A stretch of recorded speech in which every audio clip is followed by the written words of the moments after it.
hadir. Baik, kita langsung mulai saja. Dokter Vito sudah hadir. Selamat pagi, Bapak, Ibu, Bruder, Suster, dan semua pecinta dan juga peserta yang mengikuti seminar pada pagi hari ini. Selamat datang di acara webinar kesehatan kita pada pagi hari ini dengan tema cepat lelah, apa tandanya itu jantungan. Nah, seminar kita pada pagi hari ini diselenggarakan oleh SMA Pangudi Luhur dan juga didukung oleh SMA Tarakanita 1 Pulau Raya. Nah, mengapa kita menyelenggarakan webinar ini? Karena memang seperti yang kita tahu, seperti yang sudah kita sampaikan, bahwa memang pembicara-pembicara pada pagi hari ini merupakan alumni dari SMA PL dan juga dari SMA Tarakanita. Dua kolaborasi yang luar biasa sehingga bisa menghasilkan satu acara yang tentunya akan kita dengar pada pagi hari ini. Nah, di saat masa pandemi seperti ini tentunya juga tidak hanya anak-anak yang belajar, tetapi juga para orang tua ataupun pada masyarakat tetap mendapatkan sebuah edukasi, sebuah pengetahuan untuk bagaimana tidak hanya tahan untuk di masa pandemi seperti ini, tetapi juga dalam diri kita, dalam tubuh kita tetap harus sehat ya Bapak Ibu. Jadi makanya SMA PL yang juga didukung oleh SMA Tarakanita mengadakan acara webinar kesehatan ini dengan tema cepat lelah, apa tandanya jantungan, bersama dengan Dr. Vito, Dr. Vicky Damai, dan juga Dr. Vika Patricia pada pagi hari ini. Nah, kenapa sih kita bisa menghasilkan orang-orang yang sangat berdedikasi tinggi, dokter-dokter, lulusan-lulusan yang lainnya, baik itu dari SMA PL maupun dari SMA Tarakanita. Nah, lagi-lagi kami akan menginfokan bahwa SMA PL masih menerima peserta didik baru pada tahun ajaran 2021-2022. Seperti apa? Mari kita saksikan sama-sama videonya.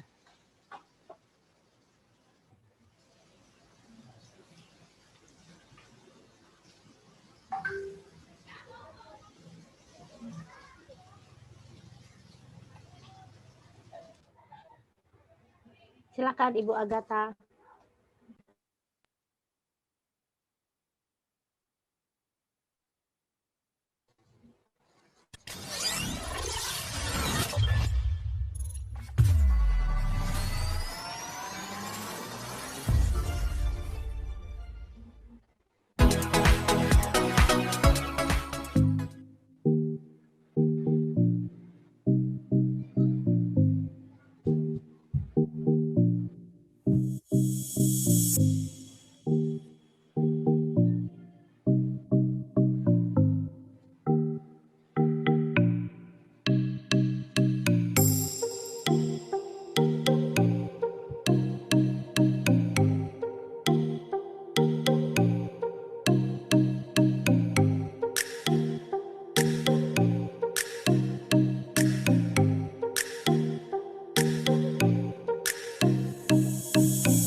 Selain lokasinya yang strategis dan nyaman, alasan saya menyekolahkan anak saya di SMA Pangudi Luhur itu karena tahu ya sekolah Katolik itu dari dulu terkenal dengan kedisiplinannya.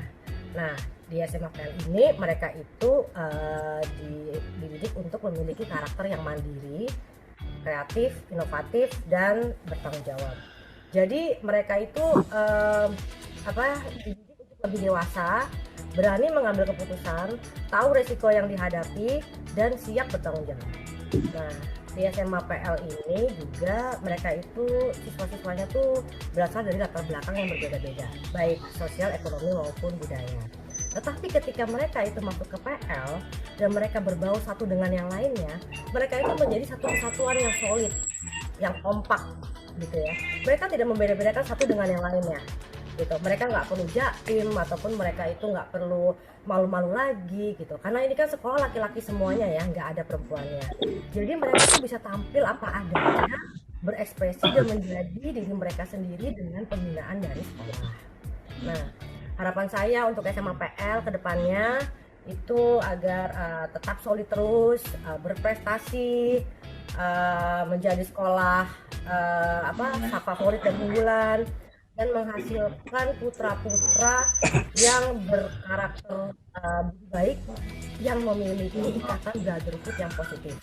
Nah, sekarang untuk adik-adik yang duduk di kelas 9 dan sebentar lagi lulus, kalau misalnya kalian ingin mendapatkan pengalaman yang unik ya, gimana sih kompaknya dan solidnya sekolah homogen yang isinya laki-laki semuanya, atau apa sih rasanya punya ikatan brotherhood yang positif dengan teman seangkatan, dengan adik kelas, dengan kakak kelas, ataupun dengan alumni gitu. Apa sih serunya? Nah, ini tempatnya, SMA Pangudi Luhur, Brawijaya, Jakarta. Baik, terima kasih Ibu Agatha, dan itu tadi adalah video-video promosi dari kami di SMA Pangudi Luhur Jakarta. Jadi bagi para Bapak Ibu, kemudian para pemerhati PL, pecinta PL juga, jadi silahkan sebarkan kepada orang-orang terdekat bahwa kami masih menerima pembukaan siswa baru untuk tahun ajaran 2021-2022. Nah, kalau misalnya kita lihat tadi review sebentar dari video yang kita tampilkan tadi, ya memang banyak sekali profil-profil lulusan alumni yang luar biasa. Salah satunya juga yang sudah hadir di sini adalah para dokter yang luar biasa hebat juga, sudah menjadi spesialis tentunya di bidangnya. Tidak hanya dari alumni PL, tetapi juga ada dari alumni Tarakanita, yaitu Dr. Vika. Kebetulan juga ada suster di sini yang sudah hadir, jadi luar biasa pada pagi hari ini kolaborasi kita, webinar kesehatan kita di dua sekolah. Ini acara yang luar biasa. Kita memang memiliki profil-profil lulusan alumni yang luar biasa. Nah, saya yakin, saya yakin dan saya percaya bahwa pasti Bapak Ibu sudah tidak sabar lagi untuk mengikuti webinar kita pada pagi hari ini, tetapi kita masih punya satu pesan sponsor dari SMA Tarakanita. Rasanya tidak adil juga kalau kita hari ini didukung oleh SMA Tarakanita, dan kita akan melihat sama-sama video promosi dari SMA Tarakanita. Ibu Agatha, silahkan.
Baik, itulah tadi profil dari SMA Tarakanita 1 Pulau Raya. Jadi saya berharap untuk Bapak Ibu semuanya dengan orang-orang terdekat sampaikan kabar bahwa kami SMA Pangudi Luhur dan juga SMA Tarakanita masih menerima pendaftaran untuk siswa baru untuk tahun ajaran ini. Baik, kali ini kita sudah akan memasuki ke acara utama. Tetapi sebelum kita masuk ke acara utama, marilah Bapak Ibu kita awali seluruh rangkaian kegiatan yang akan kita lakukan pada pagi hari ini dengan doa pembukaan yang akan dibawakan oleh Bruder Valentinus Fembrianto. Dipersilahkan Bruder. Baik, terima kasih Bu Anggun. Selamat pagi Suster, Bapak Ibu sekalian, salam sehat. Mari kita mengawali kegiatan pada hari ini. Kita memohon berkat Tuhan. Izinkan saya untuk memimpin doa dalam tata cara Katolik. Marilah kita berdoa. Dalam nama Bapa dan Putra dan Roh Kudus. Amin.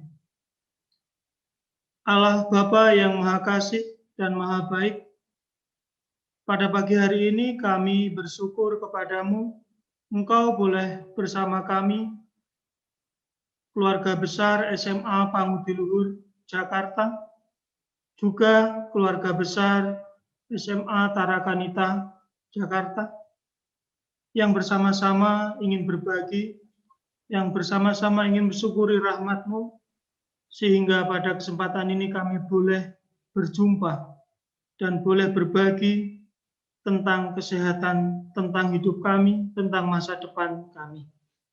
Tuhan, semoga Engkau menyertai para alumni kami yang pada hari ini akan membagikan pengetahuan, pengalaman, sehingga kami boleh belajar bersama untuk menjaga diri dalam menjaga kesehatan kami, di dalam kami mengembangkan diri, secara khusus di SMA Pangudi Luhur dan juga SMA Tarakanita. Semoga Tuhan bimbing kami, semoga pada acara ini kami dapat mengikutinya dengan baik, sehingga acara ini dapat berjalan dengan lancar. Segala sesuatunya ya Tuhan yang terjadi dalam acara ini kami serahkan kepadamu, dengan perantaraan Yesus Kristus Tuhan kami. Amin. Dalam nama Bapa dan Putra dan Roh Kudus. Amin. Terima kasih. Kami kembalikan ke Bu Anggun. Baik, terima kasih Bruder. Selanjutnya kita akan sama-sama mendengarkan sambutan dari Kepala SMA Pangudi Luhur Jakarta, Bapak Agustinus Mulyono. Dipersilakan kepada Pak Mul. Ya, terima kasih Bu Anggun untuk waktunya. Yang saya hormati dan yang saya banggakan para narasumber, dokter-dokter kita, Dr. Vito, Dr. Vika, dan Dr. Vicky. Juga yang saya hormati, Bruder, Suster, serta Bapak Ibu yang bergabung baik di Zoom maupun di channel YouTube SMA Pangudi Luhur Jakarta. Selamat pagi, salam sejahtera untuk kita semua. Semoga pagi hari ini kita dalam keadaan sehat dan selalu bahagia.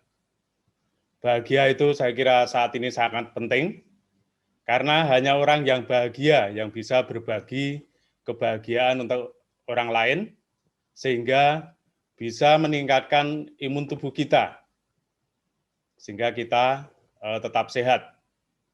Meskipun banyak masalah, ya barangkali pagi hari ini ada di antara Bapak Ibu yang terdampak banjir, tapi kita tetap bahagia.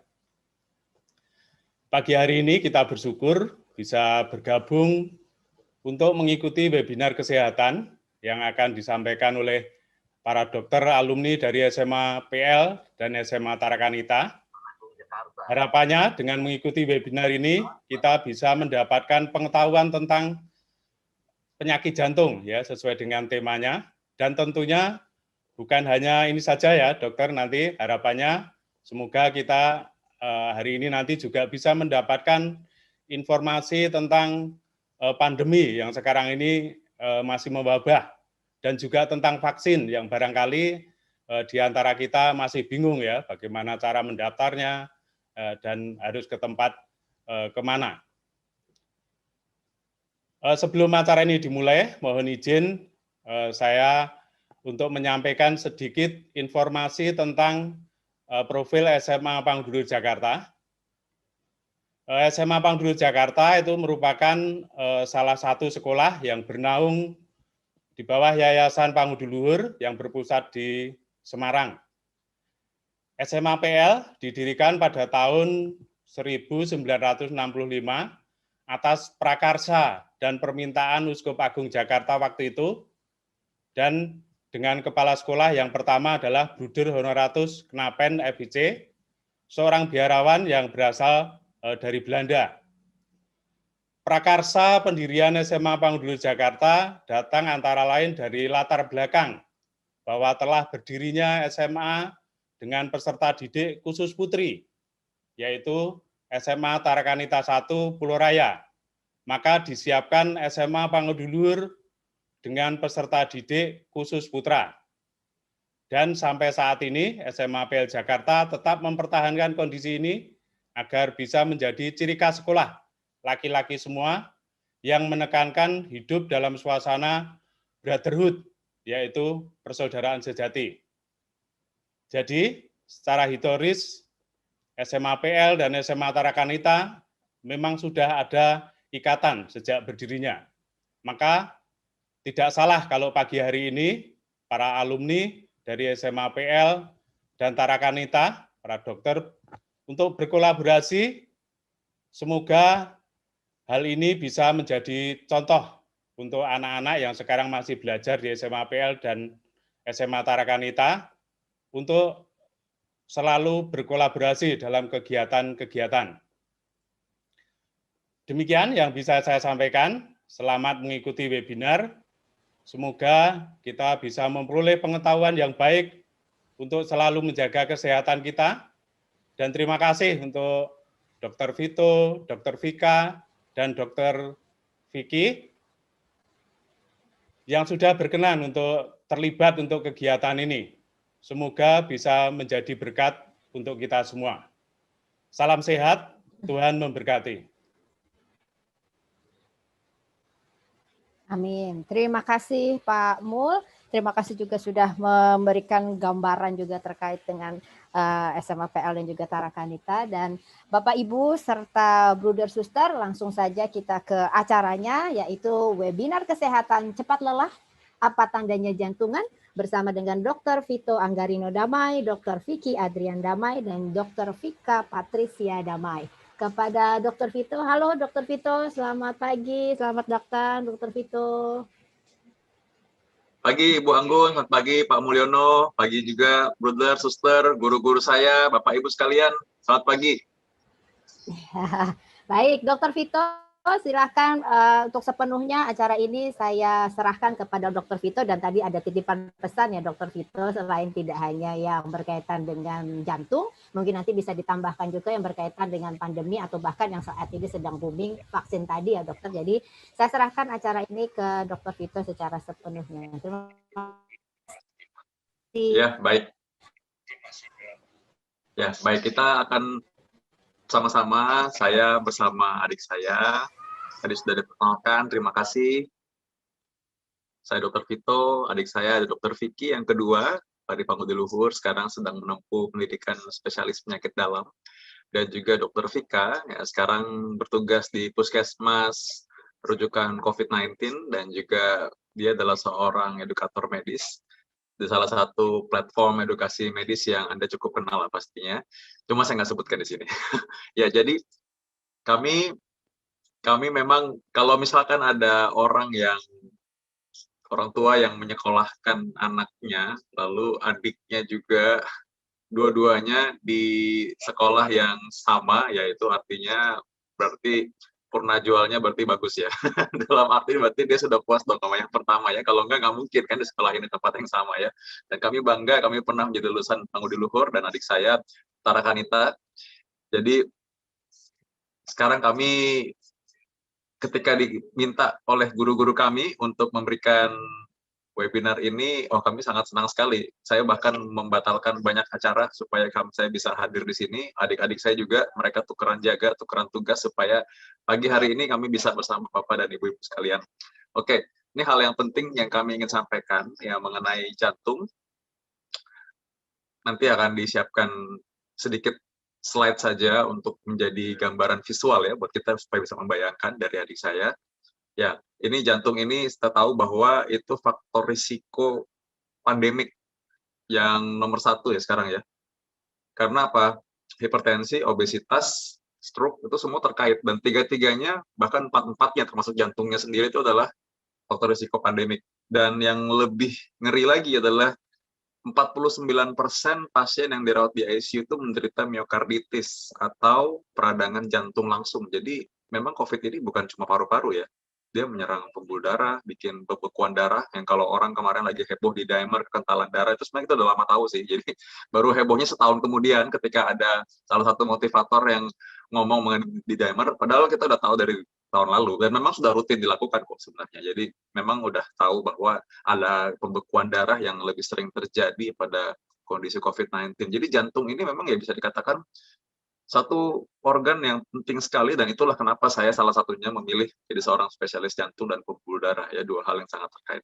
Ya kita boleh slide aja, saya mau kasih lihat karena orang sekarang tuh cenderung cepet capek, padahal cuma di rumah aja ya kalau dikata-katakan. Ini adalah gambaran yang saya ingat karena baru aja kemarin muncul di timeline di Instagram saya soalnya. Jadi tepat beberapa hari lalu ya, itu tepat setahun saya terakhir naik pesawat, itu ke Leipzig. Tahun lalu di Leipzig saya mendapat kesempatan untuk berbicara di depan forum internasional dan saya pakai batik selalu. Memang saya sudah menjadi kebiasaan saya tiap kali tampil di Jepang, di India, selalu saya pakai batik supaya menunjukkan bahwa ini orang Indonesia ada juga loh di sini gitu. Jangan cuma yang pakai jas aja. Saya lihat orang Jepang aja nggak berani pakai kimono kan.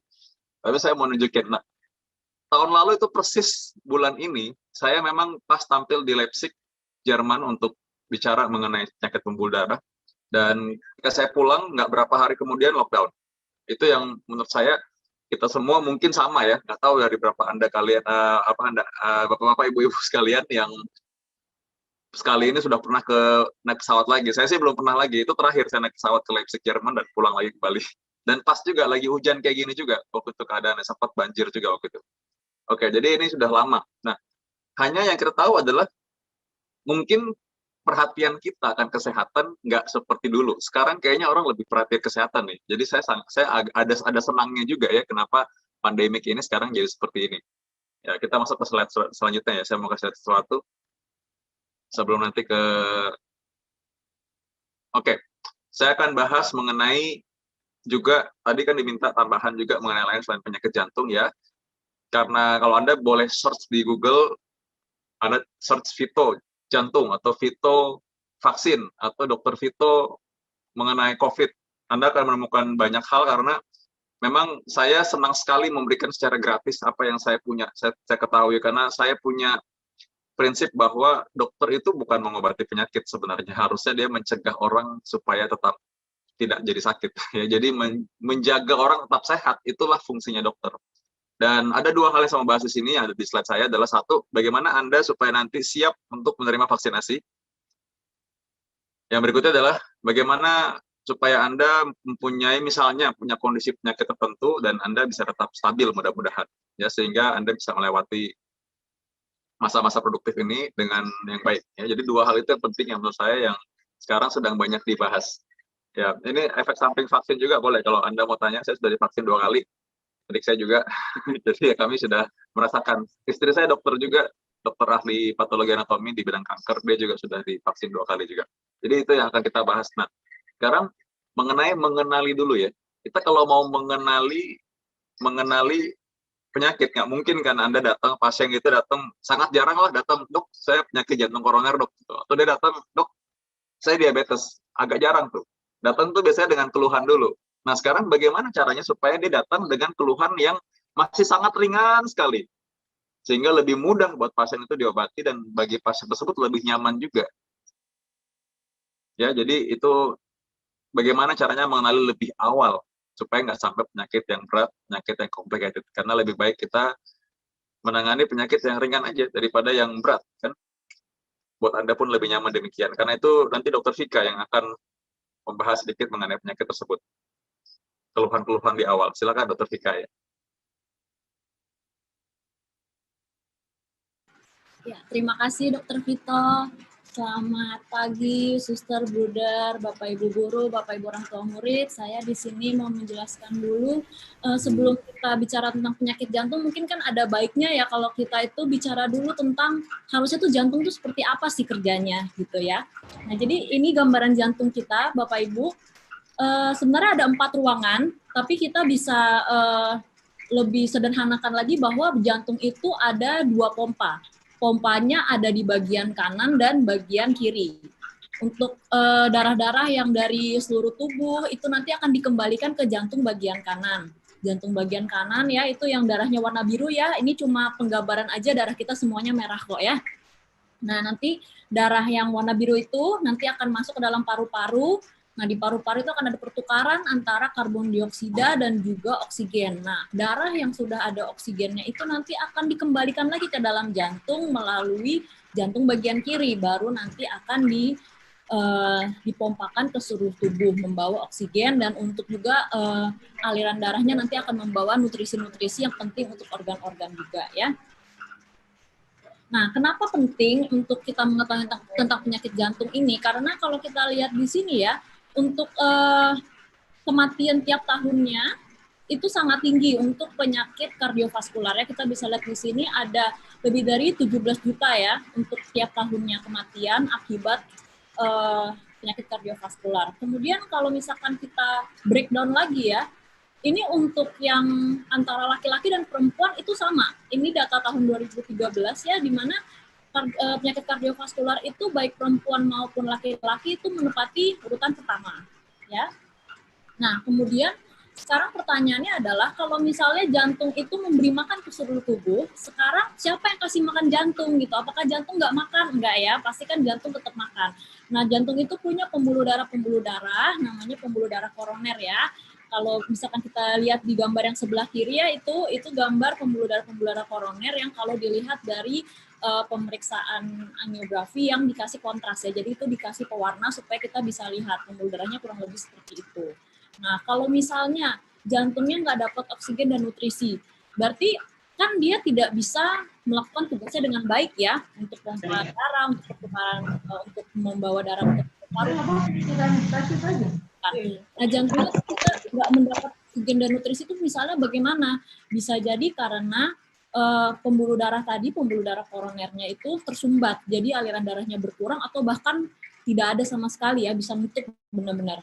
Atau bisa juga karena pompa jantungnya yang udah tidak bekerja dengan baik, dalam hal misalnya jantungnya tuh jadinya membesar, otomatis kemampuan dia untuk memompa, untuk membawa darah ke seluruh tubuh itu jadinya berkurang gitu ya. Nah, apa aja sih faktor resiko untuk terjadinya penyakit jantung? Nah, kalau untuk yang ini, saya persilahkan untuk kakak saya, Dr. Vicky, untuk bisa memberikan penjelasan mengenai faktor resiko untuk penyakit jantungnya. Silakan, Dr. Vicky. Ya, terima kasih Dr. Vika, adik saya yang sudah menjelaskan tadi mengenai anatomi dan fisiologi jantung ya, yang diringkas dengan singkat tapi sudah informatif ya saya dengar. Oke, ini mungkin kalau untuk mengenai jantung kakak saya lebih pakar ya untuk Dr. Vito. Kakak saya lebih pakar menjelaskan masalah jantung, jadi saya membahas apa-apa saja faktor risiko biasanya dari penyakit jantung, karena penyakit jantung itu banyak berhubungan erat dengan penyakit-penyakit yang lain, dan terutama untuk berpengaruh pada pola hidup masyarakat. Nah, di sini kita lihat di slide pertama ini, gaya hidup itu yang menjadi kunci ya untuk bagaimana kita mencegah. Seperti tadi dibilang bahwa lebih baik kita menjaga untuk tetap sehat. Di sini dilihat bahwa gaya hidup yang paling berpengaruh adalah makanan biasanya ya, karena sehari-hari pasti orang akan makan, dan rata-rata memang makanan itu banyak yang mengandung gula, berlemak tinggi. Nah, itu justru malah makan makanan yang enak-enak justru ya. Biasanya banyak tinggi gula dengan tinggi lemak. Nah, jadi bukan berarti tidak bisa makan gula sama sekali atau tidak bisa makan yang berlemak sama sekali, tapi dikendalikan, dikontrol. Jadi itu yang diatur. Juga untuk merokok, nah itu faktor penyakit jantung juga salah satunya adalah merokok. Nah, merokok itu juga banyak sebenarnya juga yang edukasi-edukasi di sosial media maupun pastinya dari tenaga-tenaga kesehatan pun sudah banyak yang memberikan informasi untuk bahaya merokok, ya tapi memang masih banyak juga yang tetap merokok ya. Nah, di sini kalau ada lagi mager ya. Ini istilah kekinian kayak malas gerak maksudnya. Jadi malas gerak tuh maksudnya aktivitas, bukan berarti tidak bergerak sama sekali. Jadi dalam arti bergerak itu bukan berarti tidak bergerak sama sekali.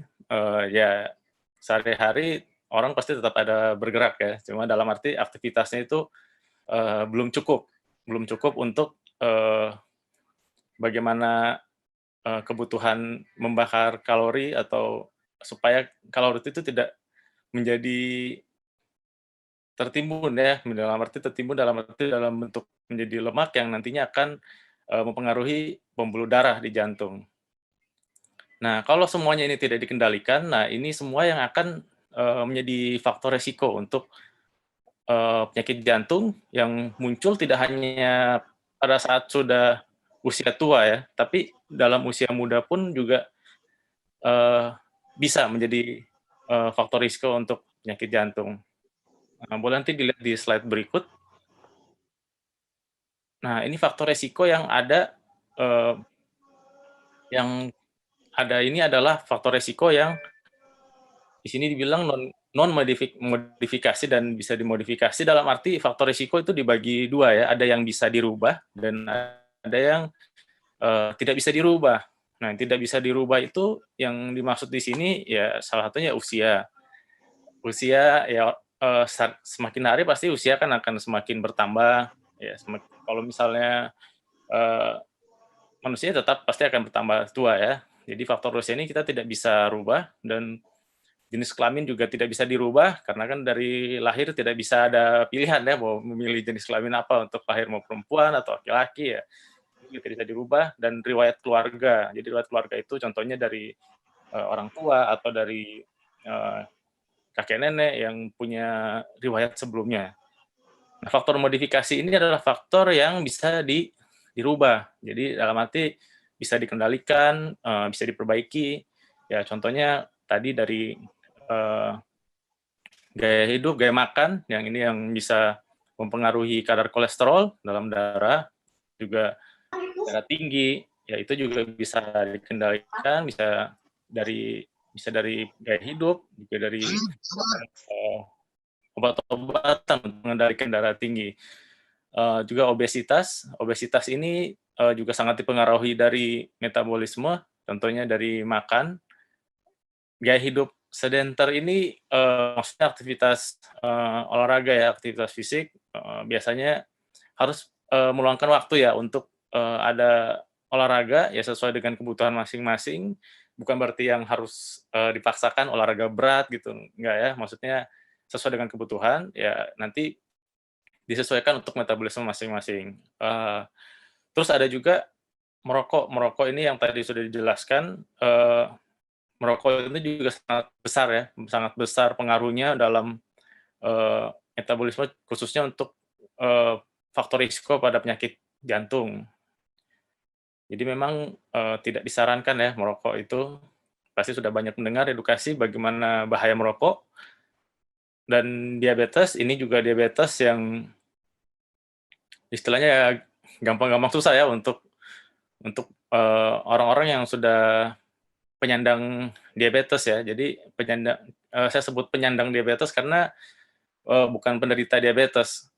Karena itu diabetes itu bukan berarti menderita diabetes ya, enggak. Jadi diabetes itu bisa dikendalikan dalam arti orang-orang yang menyandang diabetes itu bisa dikendalikan dari modifikasi gaya hidup ataupun dari obat yang mengendali gula darah sehingga orang-orang yang penyandang diabetes tetap bisa makan, tetap bisa juga mengikuti pola hidup yang sehat juga tanpa harus terlihat menderita atau merasakan penderitaan ya. Makanya kita sebut dengan sebagai penyandang diabetes.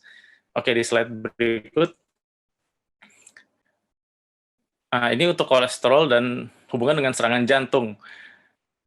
Ini kayaknya ini Dr. Vito ya, kakak saya lebih pakar ya mengenai masalah ini, nanti mungkin dijelaskan juga yang ada hubungan dengan serangan jantung, tapi pada dasarnya kolesterol itu sangat erat dengan serangan jantung karena dia kolesterol itu bisa mempengaruhi kerusakan di dalam pembuluh darah ya. Pembuluh darah itu di mana kalau misalnya ada terjadi kerusakan di dalam dinding pembuluh darah, itu yang mengakibatkan sumbatan. Nah, sumbatan ini yang sering kalau orang-orang umum sering dengar, oh ada serangan jantung, ya kan. Jadi karena jantung juga kurang mendapatkan aliran darah yang baik ya, di mana oksigen, nutrisi yang dialirkan dalam jantung tuh tidak maksimal. Nah, itu yang mengakibatkan jantung jadi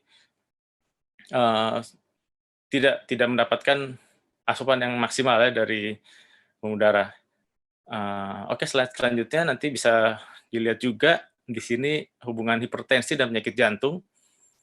Di mana kalau ini ada gambar jantung yang hipertensi dengan yang tidak hipertensi. Kalau misalnya pasien dengan hipertensi, otomatis pembuluh darah yang di dalam tubuh itu akan jadi tahanannya lebih kuat. Dalam arti jantung itu akan butuh tenaga yang lebih besar untuk memompakan darah ke seluruh organ-organ ya. Yang kita tahu kalau semua organ-organ itu mendapatkan tenaga itu semua dari jantung. Berbeda dengan pasien-pasien yang dengan orang yang tidak menderita penyakit jantung ya, yang tidak menderita penyakit jantung, tidak punya hipertensi, jantung kan lebih besar. Lagi juga ini juga bisa meningkat ya, dan bahkan sebenarnya bisa dicegah sebetulnya. Kecuali kalau yang memang sudah ada sakit jantung atau mungkin memang juga ada faktor lain ya yang lebih lengkapnya nanti mungkin kakak saya yang menjelaskan ya masalah ini. Nah, di sini kita lihat gambar jantung yang jika dipompa terlalu berat dan tidak terkendali tekanan darah tingginya, nanti dalam jangka waktu yang lebih lama itu punya efek jantungnya akan jadi lebih besar karena selama ini jantung akan memompa darah lebih kuat, jadi jantungnya pun akan berubah bentuk ya, jadi lebih besar karena memang bekerja tidak semestinya gitu. Nah, ini gambarannya seperti jantung yang itu otot jantungnya ya membesar juga dan akhirnya jadi awalnya menebal, selama lama nanti jantungnya juga akan terlihat lebih besar dari biasanya. Oke, slide yang berikutnya.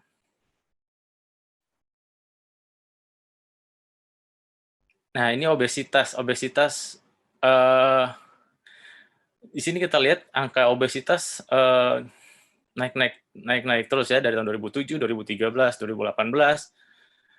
Obesitas itu kita mengukur dari indeks massa tubuh ya, indeks massa tubuh.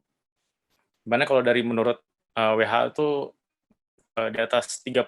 Nah, sebenarnya tidak hanya indeks massa tubuh saja yang bisa diukur, dari lingkar perut pun juga berpengaruh. Jadi kadang ada orang, wah kita merasa berat badannya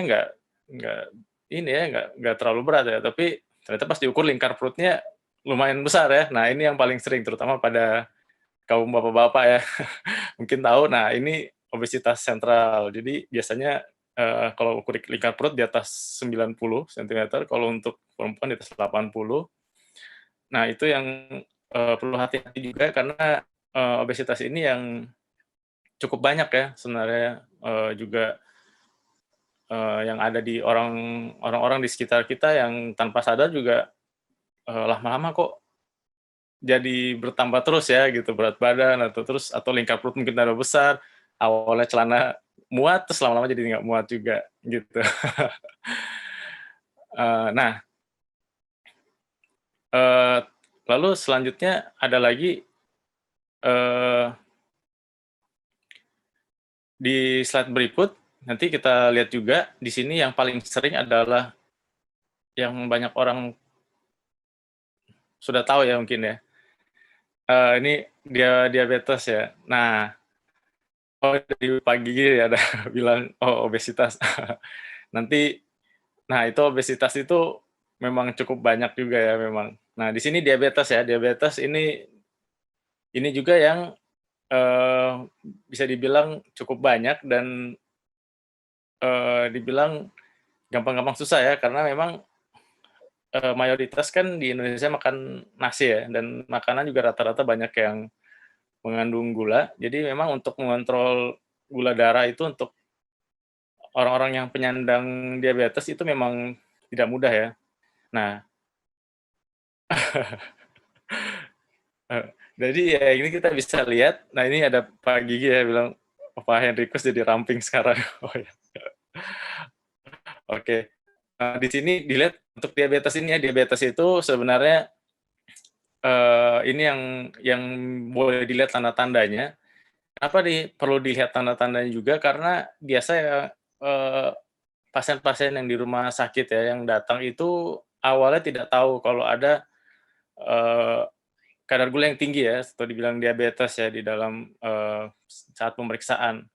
Jadi biasanya ditemukan pada saat pemeriksaan baru tahu, oh ternyata saya ada gula ya, atau oh saya ada ternyata diabetes ya. Nah, tanda-tandanya apa itu? Nah, ini biasanya yang paling sering itu biasanya makan jadi lebih banyak ya, atau frekuensi buang air kecil jadi lebih banyak, jadi lebih sering haus. Nah, itu tapi bukan berarti orang yang lebih sering haus itu pasti diabetes, enggak juga. Jadi jangan dibalik ya. Ini hanya tanda-tanda yang pastinya akan dievaluasi lagi lebih lanjut semuanya yang ada hubungan dengan diabetes baru bisa ditegakkan itu diabetes atau bukan. Nah, ini tanda-tanda yang paling sering juga ya biasanya pada saat luka juga biasanya darah lebih susah untuk berhenti, terus biasa sering kram-kram di kakinya atau rasa kesemutan atau kadang mati rasa bisa dibilang istilahnya begitu ya, mati rasa di kaki. Kalau orang awam bilang biasanya, "Oh mati rasa nih," gitu.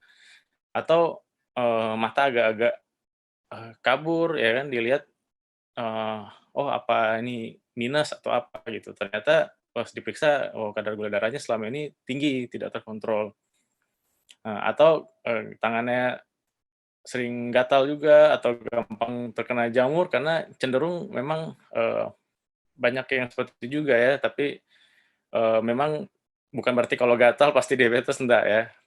Jadi ini semua adalah yang sering terjadi, tapi bukan berarti ini pasti diabetes, jadi semua tetap ada evaluasi lebih lanjut lagi ya. Kadang berat badan juga lebih gampang di sini kan di berat badan tuh juga kadang bisa ada yang jadi awalnya jadi lebih gampang gemuk dulu atau tiba-tiba jadi lebih gampang kurus ya karena itu metabolisme penyerapan gula yang harusnya menjadi energi itu juga tidak termetabolisme dengan baik ya. Jadi banyak tanda-tanda yang bisa lebih aware ya untuk melihat apakah ini tanda-tanda diabetes atau bukan. Nah, sekali lagi ini semua tanda-tanda ini tidak bisa dibilang, oh kalau salah satu tanda ini pasti diabetes, enggak ya. Jadi makanya tetap perlu menjaga pola hidup yang sehat, ya memang kalau misalnya ada faktor risiko juga ya perlu memeriksakan diri juga. Nah, untuk pemeriksaan yang lain tentunya pasti juga harus memeriksakan kadar gula darahnya juga ya. Kadar gula darah itu mungkin di slide ini tidak dicantumkan, tapi kadar gula darah itu juga sangat penting. Jadi saat pemeriksaan biasanya justru terlihat dari situ ya, kalau pasien-pasien yang datang periksa, entah mungkin sementara mau berencana untuk operasi atau mungkin lagi medical check up, tidak sengaja ditemukan dari pemeriksaan laboratorium ya untuk kadar gula darah. Biasa diperiksa gula darah pagi ataupun saat itu, gula darah saat itu, ataupun juga gula rata-rata dalam 3 bulan terakhir. Nah, itu semua ada tertuang di laboratorium biasanya ya.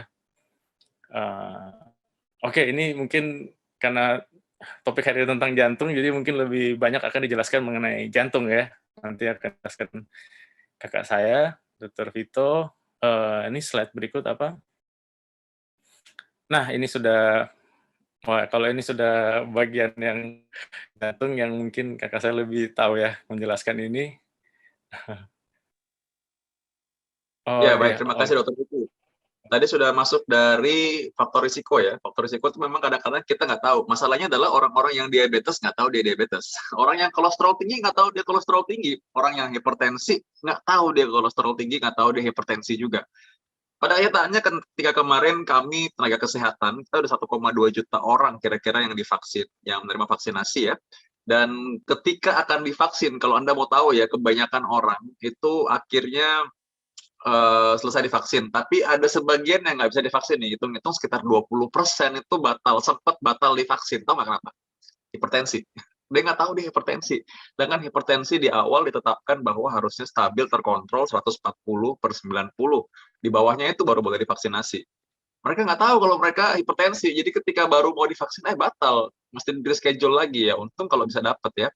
Nah, karena itu, Bapak Ibu sekalian, jangan sampai kalau waktunya divaksin ternyata nggak jadi ya. Sekarang sih batasnya udah lebih tinggi, 180, tapi itu adalah untuk orang-orang yang memang ketika datang di tensi tinggi. Ya, tips saya secara singkat adalah ketika Anda mau divaksin, mestinya Anda datang itu dengan kondisi Anda tenang, nyaman, relax, tidak minum kopi, tidak ngerokok, tidak habis lari-larian, supaya nanti ketika di tensi normal. Oke, sekarang kembali lagi ke masalah tadi, faktor risiko. Kebanyakan orang tidak tahu bahwa dirinya punya faktor risiko. Saya punya pasien kemarin, datang dengan kondisi sakit dada ya, dadanya cepet capek, rasanya cepet lelah, dia bilang gitu, kalau udah jalan sedikit dadanya tuh rasa nggak nyaman. Dia nggak bilang sakit dada di awalnya, saya yang bilang itu sakit apa sesek, agak sakit juga sih katanya ya. Oke, kita periksa segala macam, lalu tadi kateter ada penyempitan pembuluh darah jantung. Dia bilang, kok bisa, saya kan nggak ada hipertensi, saya nggak ada diabetes, saya nggak ada kolesterol tinggi, kenapa bisa saya ada penyempitan jantung? Saya bilang, tahu dari mana Pak nggak ada darah tinggi? Nggak pernah sakit kepala? Kalau nggak ada kolesterol, tahu dari mana, Pak? Saya nggak pernah sakit leher gitu-gitu, nggak pernah saya. Oh ya, tapi kolesterol Anda 300, Pak. Jadi nggak ada hubungannya, orang mau sakit leher, mau sakit kepala, tensinya 160/80, dia nggak tahu juga. Karena apa? Karena dia tidak pernah periksa. Jadi nggak tahu bukan karena dia pernah periksa, dia nggak taunya tuh karena memang dia pikir dia bukan gitu. Nah, kebanyakan orang memang nggak ada gejalanya. Apakah ada hubungan orang kolesterol tinggi dengan sakit leher? Sebenarnya tidak ada. Ya.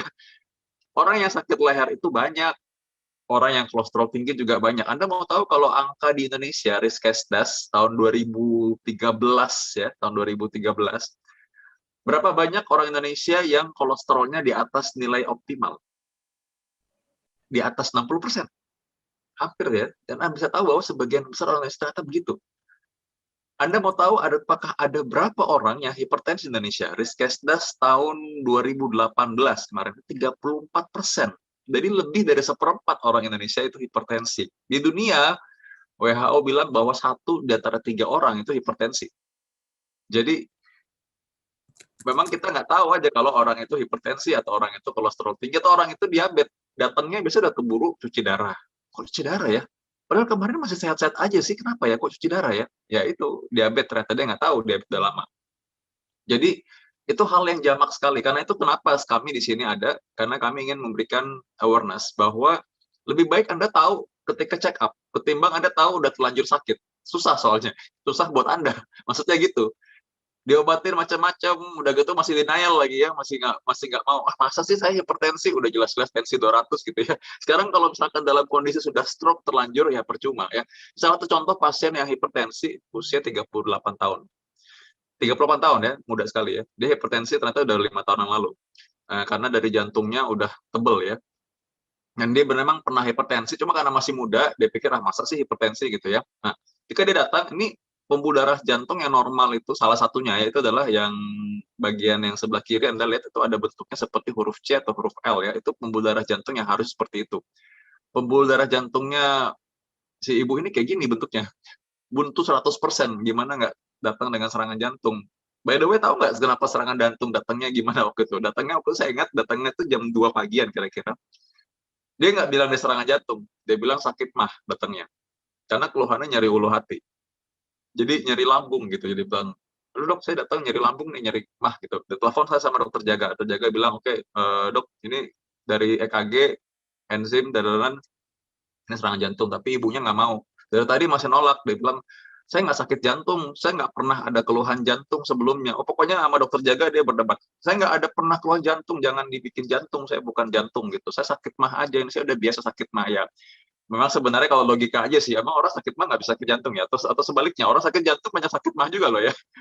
Nah, itu yang dia nggak tahu. Tapi kan kita punya EKG, kita punya rekam jantung, kita punya pemeriksaan lab, ya udah jelas-jelas memang ada begitu ya. Jadi akhir kata akhirnya oke, dengan relevan dia bilang oke lah, ya udah oke, coba cek periksa. Oke, saya datang, saya bilang aku setuju ini serangan jantung, coba kita lihat. Saya bilang kalau memang bukan ya udah Anda boleh pulang. Ya kita lihat buntu 100%, mau pulang. Ya pasti enggak ya, ini kita akan pasang ring waktu itu pesan ini, dan ya udah untung akhirnya cukup selamat dan orangnya baik-baik aja. Sampai sekarang tuh orang itu sangat amat disiplin dengan apa yang dia ini kan, apa yang beliau mesti obat apa segala macam ya, dia sangat disiplin sekarang ya, kapok udah ya. Masuk ke slide selanjutnya ya. Nanti kita tanya jawab abis ini ya. Nah, ini adalah jantung kita nih. Kalau kita lihat jantung ini adalah karakterisasi jantung, tapi saya masukkan ke dalam pompa jantungnya ya, supaya kita lihat nih nyata seperti ini. Kalau Anda pernah kerasa ya, jantung ini uniknya apa? Kalau kita mau tarik napas atau kita buang napas, kita bisa atur tuh. Coba napas yang pelan. Coba, Ibu, Bapak, napas yang pelan. Tarik napas ya. Buang napas ya. Tarik napas lagi. Dalam, dalam. Buang ya. Ikutin saya. Tarik napas yang dalam. Tahan. Tahan napas. Hembuskan. Nah, bisa ya. Tarik napas, hembuskan. Bisa. Tarik napas, tahan sebentar. Tahan, hembuskan. Bisa. Kok jantung nggak bisa? Coba jantung agak cepat sedikit sekarang. Nggak bisa. Coba jantung coba jangan berdetak dulu. Diam dulu sebentar. Nggak bisa. Jantung itu berdetak sendiri. Dia punya alat listrik jantung. Dia beda. Jadi dia akan berdetak sendiri. Ya. Jadi kalau Anda coba cek, Anda punya nadi di sini. Gini caranya cek nadi ya. Dengan 3 jari raba. Atau raba di leher sini, coba. Pegang. Ada nggak yang berdenyut? Ya mudah-mudahan semua masih ada yang berdenyut ya. Ya pastilah ya masih ada. Ya yang masih ada berdenyut pasti berarti itu masih berdetak jantungnya ya. Jadi jantung kita itu akan berdetak dengan sendirinya. Sampai saatnya dia harus berhenti ya. Itu berarti saatnya Tuhan sudah memanggil. Ya, jadi Anda bisa melihat di sini bahwa pembuluh darah itu memperdarah atau memberi makan jantungnya sendiri. Memberi makan jantungnya sendiri. Supaya apa? Dapat oksigen. Ketika terjadi sumbatan, maka apa yang terjadi? Itu yang warna ungu itu, berarti itu sebagian itu mengalami kematian. Gimana nggak otot jantung mengalami kematian, sesak nafas, pasti sakit, kayak kita dicekek aja rasanya gimana? Itu jantung yang dicekek itu gimana rasanya? Jadi pasti sakit sekali, dan pasti itu memang buat jantung itu dia lama-lama akan menjadi rusak. Nggak semua orang serangan jantung itu langsung check out ya. Check out artinya pass away ya. Artinya nggak semua orang serangan jantung itu duluan mendahului kita. Banyak orang serangan jantung dia nggak tahu. Yang pertama, tiba-tiba sesak napas aja. Kenapa cepet capek sekarang ya? Cepet capek loh, bener. Dulu biasanya nggak kayak gini. Sekarang cepet capek ya. Pernah mungkin serangan jantung dia nggak rasa, tapi dia selamat ya. Pernah juga ada orang serangan jantung dan dia tidak mau diapa-apain. Oke, saya nggak mau apa ya, pokoknya saya minum ini aja dah, Sambiloto gitu misalnya. Atau saya minum itulah, ada suplemen dari Jepang, telur salmon gitu katanya, itu bisa ngencerin darah, saya minum itu aja. Ya oke, bisa aja. Lama-lama sesak napas ya. Jadi karena jantungnya sebagian sudah mati, dia bisa pulih dari rumah sakit. Oh, ini bisa kok. Kemarin sakit dada, sekarang udah nggak pernah sakit dada lagi. Iya, sakit dadanya udah nggak pernah karena sarafnya udah mati, makanya nggak rasa sakit lagi. Ya, itu penjelasan ilmiahnya yang orang nggak tahu gitu. Ya, oke, slide. Makanya aku bilang ya orang bisa aja sih minum ini, minum itu, boleh nggak pasang ring tapi minumnya ini ya bisa, silahkan aja. Tapi ini begini, saya harus kasih tahu bahwa ini bahayanya gitu ya. Slide. Masuk ke dalam slide selanjutnya nih. masih banyak yang menarik nih. Ini proses yang tadi itu kita lakukan sekarang dari tangan. Ini saya lakukan dari tangan. Kita semua juga lakukan dari tangan atau dari pangkal paha, dan bekasnya kayak gitu tuh. Itu kalau sudah selesai ya, bekasnya kayak gitu. Bisa kelihatan nggak ya, ada tusukan itu kayak tusukan infus aja sebenarnya ya. Kita pasang ring dari sana ya. Nah, slide. Ini saya kasih tahu kenapa? Karena ada orang yang ketika datang itu mereka nggak apa ya, mereka itu membuat keputusan terlalu lama dan nggak mudah untuk menjelaskan ini dalam waktu singkat sekali ketika mereka serangan jantung. Ini jantung kita ya dari sana. Kalau kita bisa lihat jantung kita ini dari pangkal paha. Dari pangkal paha kita masukkan semacam pipa kecil yang elastis, yang panjang supaya dapat mencapai jantung. Ya, ini sayatan yang kecil sekali, sekitar 1 mili biasanya saya bikin. 1 milimeter untuk masukkan ini karena dia elastis, jadi dia bisa masuk ke dalam gitu langsung dengan sayatan yang cuma 1 milimeter saja. Nah, ini adalah pipa cup kecil yang bisa kita masukkan ke dalam pembuluh darah aorta. Aorta itu pembuluh darah besar yang langsung masuk bisa ke jantung, koroner, dan kita semprotkan zat warna namanya ya. Zat warna ini itu seperti tinta yang tebal, jadi dia memberikan warna dalam pembuluh darah. Kalau tinta tersebut tidak bisa melewati, maka buntung kayak tadi gambar sebelumnya hitam itu ya, tapi buntung dia. Atau kalau dia ada penyempitan, maka seperti di sini kalau Anda lihat baik-baik nanti ada bagian yang jadi tipis. Nah, itu berarti ada penyempitan pembuluh darah jantung. Disitulah kita mengetahui bahwa bagian tersebut mesti kita lakukan pemasangan ring ya, misalnya ya gitu ya. Nah, kita lihat di sini nih, ada pemasangan ring yang kita bisa lakukan karena apa? Dengan cara lihat ini bagian yang menipis ini. Nah, itu yang tipis itu kan bisa kelihatan tuh. Ya. Nah, ketika kita masukkan ring di dalam, kita buka. Nah, ini kita buka ada balonnya dalam situ. Kita bisa menekan bagian dari penyempitan tersebut supaya bisa kembali lebar sehingga darahnya kembali lewat lagi. Sebesar apa sih pipanya? Nah, itu lihat di tangan saya itu yang di sebelah, itu tangan saya tuh saya foto supaya bisa kelihatan gambarannya seberapa sih sebenarnya. Yang dibilang kecil itu kecil sekali ya, dibanding jari kita jauh lebih besar jari kita. Itu sebesar itu kira-kira. Nah, itu gambaran itu. Nah, itu sesaat sebelum saya pasang, saya kasih lihat dulu biar tahu. Nah, sekali lagi kenapa saya kasih tahu hal ini adalah karena banyak orang yang ketika harus segera, emergensi ini harus segera dipasang ring, harus segera karakterisasi. Dok, saya minta dulu coba pendapat keluarga saya. Di mana keluarganya? Ini saya masih berusaha hubungi. Aduh, semakin lama ditunda, semakin rusak itu jantungnya masalahnya.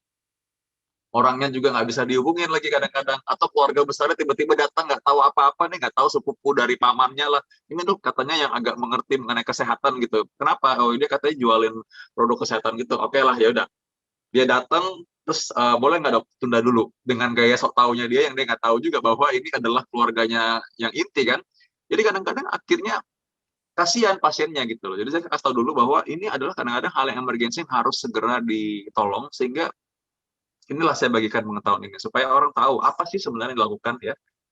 Karena we are bicara soal menyelamatkan nyawa gitu soalnya. Baik ya. Nah, ini salah satu juga adalah tadi konsekuensi dari diabetes, obesitas, kolesterol itu bukan cuma terjadi di pembuluh darah jantung, di kaki juga bisa. Pasien datang keluhannya sakit terus kakinya. Dok, kenapa kaki saya pegel banget ya, sakit ya, tiap kali jalan kok kayak kemeng gitu. Kalau saya berhenti baru hilang. Nah, kita akhirnya bisa melakukan USG pembuluh darah ya. Pembuluh darah kita USG itu kita lihat tuh biasanya. Nah, ini dalam hal seperti ini bisa kita balon juga, sama mirip seperti tadi lewat paha ketika tadi buat jantung, tapi ini buat kaki. Kita bisa buka nih pembuluh darah yang ada di sini. Karena apa? Ini yang bikin orang diabetes luka nggak sembuh-sembuh, jalannya sakit. Kadang-kadang ada yang amputasi, malah karena dia biarin, dia nggak tahu kalau sakit-sakit itu tuh dia kira ini otot biasa, dia nggak tahu kalau ini adalah tanda bahwa ada penyempitan di pembuluh darah kakinya juga. Slide selanjutnya. Yang paling sering juga ini ya, salah satunya ya adalah pemeriksaan jantung yang kita mesti standar tahu ya. Satu, rekam jantung EKG, yang berikutnya adalah treadmill test. Ya, yang ketiga adalah orang eko jantung, yang kedua adalah CT scan atau MRI ya, CT scan yang paling sering, atau karakterisasi jantung yang tadi. Ini gunanya masing-masing berbeda. Jadi memang kadang-kadang orang bilang, dok, kok saya katanya udah dibilang check up jantung udah bagus, kok serangan jantung juga? Itu dok, ada waktu kemarin ada kumpul alumni sama PL tuh, ada tuh yang dia stroke. Dia bilang saya tuh stroke karena seminggu setelah diperiksa jantung katanya nggak apa-apa. Atau ada juga yang dia tuh serangan jantung memang beberapa hari setelah dibilang jantungnya oke-oke aja. Saya bilang, definisi jantung oke-oke aja itu apa sih? Soalnya dia mungkin antara ya mungkin juga menerangkan waktunya sempit, jadi nggak paham sepenuhnya ya, atau ya memang dia nangkepnya pengen yang bagus aja gitu. Gimana nih, EKG-nya oke, EKG oke, dia pikir jantung oke, padahal nggak sama ya. EKG oke itu nggak berarti jantung oke. EKG itu sebenarnya cuma 30% untuk bisa mendeteksi jantung koroner. Jadi sangat mungkin dia salah gitu. Tapi kalau di EKG saja udah ada apa-apa, kita lanjut ke pemeriksaan selanjutnya. Kenapa sih kita memeriksa ini urut gitu? Oh ada ini EKG, oh kita bisa cek USG jantung juga. Satu fungsinya beda.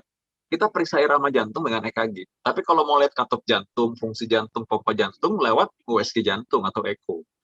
Kita mau cek apakah orang ini bisa olahraga apa enggak, olahraganya maksimalnya bolehnya seberapa, bagusnya seberapa, cepat capeknya mungkin karena penyempitan pembuluh darah jantung apa enggak. Kita treadmill exercise test, kita sambil pasang EKG sambil disuruh lari. Nah, masing-masing pun kerjanya beda. Loh, terus kalau kayak gitu udah di echo atau udah treadmill nggak perlu EKG lagi dong? Oh masih perlu, karena lain ya, kita akan tentukan kita mau ngapain nih sekarang. Apa mungkin orang semua sehat-sehat aja kita CT scan? Kan enggak juga ya. Ya kecuali aku tahu di luar negeri ada, di negara tetangga kita yang orang senang banget buat traveling sambil mereka bisa foto di sana atau general check up di sana, soalnya sambil jalan-jalan. Itu ada teman-temanku yang dokter bingung juga, dia bilang, gila ya ini mamaku di sana cuman buat check up doang, tiba-tiba di CT scan gitu. Ya itu ada juga, ya aku nggak tahu soal itu. Tapi itu adalah sebenarnya kita menentukan yang mana nih yang mau kita lakukan. Mau ini dulu, mau yang EKG dulu, treadmill dulu, lalu arahnya mau kemana supaya lebih efisien buat pasien, pasien itu juga lebih efektif. Kira tahu bahwa ini dia perlunya ini kenapa, perlunya ini apa, itu kan butuh biaya juga kan kalau nggak semua pakai asuransi ya. Jadi kita tentunya harus tahu dong yang mana nih yang penting buat si pasien ini, mana yang cocok gitu, ya gitu maksudnya ya. Jadi ini semua tuh ada fungsinya dan berbeda-beda maknanya. Jadi karena itu memang nggak ada satu alat pun yang bisa tahu semuanya, oh persis ini karena ini, nggak bisa. Memang ada masing-masing alat itu ada peruntukannya beda-beda, karena jantung kita tuh kompleks, ada listrik jantung, ada katup, ada ototnya, ada fungsi pompanya, ada fungsi relaksasinya, itu bisa diukur macam-macam ya. Oke, slide masuk ke dalam pemeriksaan selanjutnya ya. Ya, selanjutnya, nah, ini contoh pemeriksaan sekarang yang juga bisa kita lakukan tadi dengan cara USG ya, untuk melihat pembuluh darah kaki, itu bisa pembuluh darah arteri tadi yang bisa orang sakit pegal-pegal, atau satu lagi nih. Ini kenapa saya tampilkan, karena ini sekarang lagi sering nih. Ini saya habis ini ntar lahir 3 nih ya, jadwal untuk pasien seperti ini. Karena WFH, banyak orang di rumah pakai laptop, dengar webinar ya, duduk, mereka lama, varisesnya timbul tuh ya. Tampal kadang-kadang udah muncul kayak laba-laba, kadang juga nggak ada apa-apa, belum muncul tuh jaring laba-labanya biru-biru itu ya, pembuluh darahnya. Cuma rasanya, kenapa kalau jalan kok kakiku berat banget kayaknya ya? Atau kenapa kalau pakai sepatu kakinya rasa sempit kalau masuk gitu? Padahal biasanya enggak gitu kan? Apa kegemukan aja gitu ya? Padahal ternyata enggak ya. Kenapa kalau bangun pagi kakiku lumayan gitu, enak rasanya. Begitu aku jalan agak sore aja kemeng ya, masuk sendal nggak bisa, terus kelihatannya kok agak-agak bengkak ya, atau dilihat kok kayaknya agak-agak mengkilat ya kulit kakinya ya, karena semakin lebar gitu, semakin bengkak. Itu karena pembuluh darah vena. Pembuluh darah vena itu pembuluh darah yang mengarah kembali ke jantung. Orang obesitas, orang diabetes, orang yang kurang gerak itu paling sering terkena ini, dan 40% dari orang Indonesia juga punya varises sebenarnya. Nah ini yang lebih sering akhirnya apa akibatnya? Orang yang punya varises yang berat, yang sering bengkak kakinya itu, dia punya kulit itu kan jadi tipis ya, gampang luka. Ketika dia luka, masuk pembuluh darah vena ini. Pembuluh darah vena itu jantung, pompa seluruh tubuh. Jadi ketika dia ada infeksi, nyebar ya, nyebar dia nanti itu. Jadi dan susah sembuh akhirnya karena pembuluh darah vena tidak dibenerin. Darah vena itu kan darah kotor, kalau kita tahu dulu perjalanan ya, kalau kita pernah baca lah biologi lah ya. Darah kotor, darah bersih, jantung gitu kan. Kalau jantung pompa seluruh tubuh darah bersih, nanti masuk ke paru-paru ditukar darah bersih, darah kotor, maksudnya banyak oksigen. Nah, darah kotor itu apa sih? Darah kotor itu adalah sisa sampah metabolisme dari sel yang harusnya kembali ke jantung, dipompa ke paru-paru, bertukar lagi jadi oksigen yang banyak, baru dipompa seluruh tubuh lagi. Nah, darah kotor ini itu sulit untuk kembali ke jantung karena orangnya tidak bisa bergerak, nggak bergerak, sirkulasi nggak lancar ya, pompa betisnya nggak bisa ke sana. Akibatnya apa? Dia ngumpul di bawah di kaki sehingga jadi bengkak Ya, jadi kelihatan jadi lebih berat, rasanya lebih berat ya, sering pegal, sering kram kakinya. Nah, itulah yang menyebabkan orang-orang taunya varises aja. Oh, ini kan untuk kecantikan ya, padahal itu adalah sebagian kecil dari penyakit pembuluh darah vena. Ya, itu. Oke, slide. Masuk ke dalam slide selanjutnya. Nah, ini contohnya ya, ini yang sudah diablasi, yang kanan, satu lagi yang sebelumnya waktu itu ya. Jadi ya ini, kita waktu lakukan itu, kita bisa menutup pembuluh darah yang memang udah rusak, karena katupnya memang sudah nggak bagus ya. Slide lagi. Ya. Dengan cara seperti ini ya, ini seperti kita masukkan tadi, seperti mirip kateterisasi tadi, mirip kateter tadi, kita masukkan di paha, ini pasien saya yang kita lakukan ablasi pembuluh darah vena. Pada dasarnya sebenarnya kita menutup pembuluh darah yang udah rusak itu, ya, supaya dia kembali normal lagi, ya. Kembali normal lagi, pembuluh darah yang lain yang sehat mengambil alih gitu. Jadi pembuluh darah yang rusak kita matiin aja. Ibaratnya kalau jalanan udah rusak-rusak, bikin kecelakaan, tutup aja udah, biar jalan lain yang dipakai gitu maksudnya. Jadi pembuluh darah vena seperti itu ya. Oke, baik. Jadi kalau orang influencer sering ngomong bahwa lebih baik mencegah daripada mengobati. Lebih baik mencegah daripada mengobati. Nah, saya bilang gini, lebih baik mencegah daripada mengobati, benar. Tapi yang kedua, lebih baik kita tahu di awal daripada udah terlanjur komplikasi. Jadi ada dua ya, mencegah daripada mengobati, benar. Tapi ada juga udah cek, takut ketahuan sakitnya apa. Nah, kalau ketahuan justru bagus di awal ketahuan, lebih gampang ngobatinnya dibanding udah terlanjur komplikasi. Orang hipertensi, ketahuan hipertensi, dia nggak minum obat. Obat cuman berapa sih harganya? Kalau obat hipertensi kan murah sebenarnya. Ya, itu ketimbang sudah terlanjur stroke, gagal ginjal, udah serangan jantung, aduh, susah deh ngobatinnya, bener ya. Jadi lebih baik ngobatin hipertensi dibanding terlanjur komplikasi. Nah, yang berikutnya adalah apa lagi? Ada orang bilang, udah kalau mau sehat tuh gampang katanya, olahraga teratur, makan sehat, tuh dua itu aja. Ya walaupun susah juga ya makan sehat dan olahraga teratur. Coba di antara kita siapa yang udah konsisten, siapa juga yang makan sehat konsisten.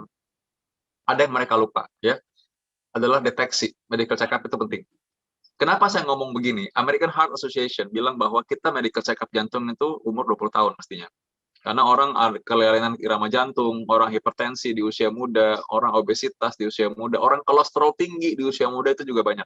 Dan dia nggak tahu, sampai terkumpul itu akhirnya dia serangan jantung di usia muda. Kenapa? Karena itu terjadi udah 10 tahun lalu sebenarnya. Kalau dia tahu 10 tahun lalu, harus tidak terjadi seperti itu. Jadi selain olahraga teratur, makan sehat, deteksi lebih awal itu yang penting. Ya, jantung kita cuma satu, nggak bisa diganti. Ya kan? Karena itu, jaga sebaik-baiknya. Oke, terima kasih. Silakan kalau mau tanya jawab ya nanti ya. Masuk soal vaksin juga boleh aja. Mau COVID juga boleh. Apa aja mau tanya, silakan. Oke, baik Dokter Vito, terima kasih atas penjelasannya. Dokter Vika, Dokter Vicky juga seperti itu. Luar biasa sekali, ternyata kita sudah banyak sekali dapat ilmu dari yang gaya hidup, terus jenis-jenisnya apa saja penyakit yang bisa menyebabkan jantung, apalagi sudah ada kata-kata inspirasi tadi juga dari dokter, itu lebih baik tahu di awal daripada komplikasi gitu ya dok. Nah ini salah satu acara kita menyelenggarakan ini supaya itu juga tujuannya.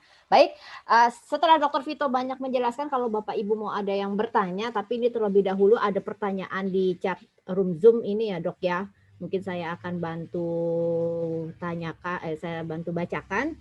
Ini ada pertanyaan dari Giluyanti Yamin. Dok, saya minum atorvastatin kalsium 10 mg. Apa bisa menyebabkan diabetes sebagai efek samping dari obat tersebut, dok? Silakan, dokter. Oke. Ya, atorvastatin itu adalah obat untuk kolesterol ya. Jadi dia punya efek lebih daripada itu sebenarnya. Ketika orang tahu, oh statin nih atau atorvastatin ini obat kolesterol nih, sebenarnya lebih daripada itu efeknya. Efeknya dia adalah untuk mencegah terjadinya penumpukan plak di pembuluh darah jantung dan pembuluh darah kaki dan di mana-mana. Yang kedua, kalau ada plak oleh atorvastatin ini dibuat menjadi kayak semen gitu loh. Ya dibikin dia, ya udah deh kalau memang plak jangan sampai lebih tebal lagi, jangan sampai bikin serangan jantung, udah segini aja. Nah itu gunanya atorvastatin. Jadi lebih dari sekedar penurun kolesterol. Nah efek sampingnya yang bisa diketahui dari statin adalah orang itu kadang-kadang ya ada pegal-pegal. Tapi jenis atorvastatin ini jauh lebih kurang, jauh lebih sedikit efek samping seperti itu. Dan apakah menyebabkan diabetes? Jawabnya tidak. Oke. Ya, terima kasih dokter untuk penjelasannya. Baik, silahkan Bapak Ibu yang ada di Zoom ini yang mau bertanya langsung kepada Dokter Vito, dipersilahkan. Nanti memperkenalkan diri dulu, baru silahkan menyampaikan pertanyaannya. Bu Anggun. Baik, terima kasih. Silahkan Pak Gigi. Selamat pagi, Dokter Vicky, Dokter Vito, Dokter Vika. Selamat pagi. Dok, mau nanya, kalau sekali divonis tekanan darah tinggi itu apakah pasti terus darah tinggi terus ya, Dok? Terima kasih. Pak Gigi, selamat pagi, guru saya yang tercinta. Pagi, Dok. Pak Gigi lagi di Genteng ya, ngapain Pak? Iya, saya mau pamer panel surya karena SMA PL punya panel surya sekarang.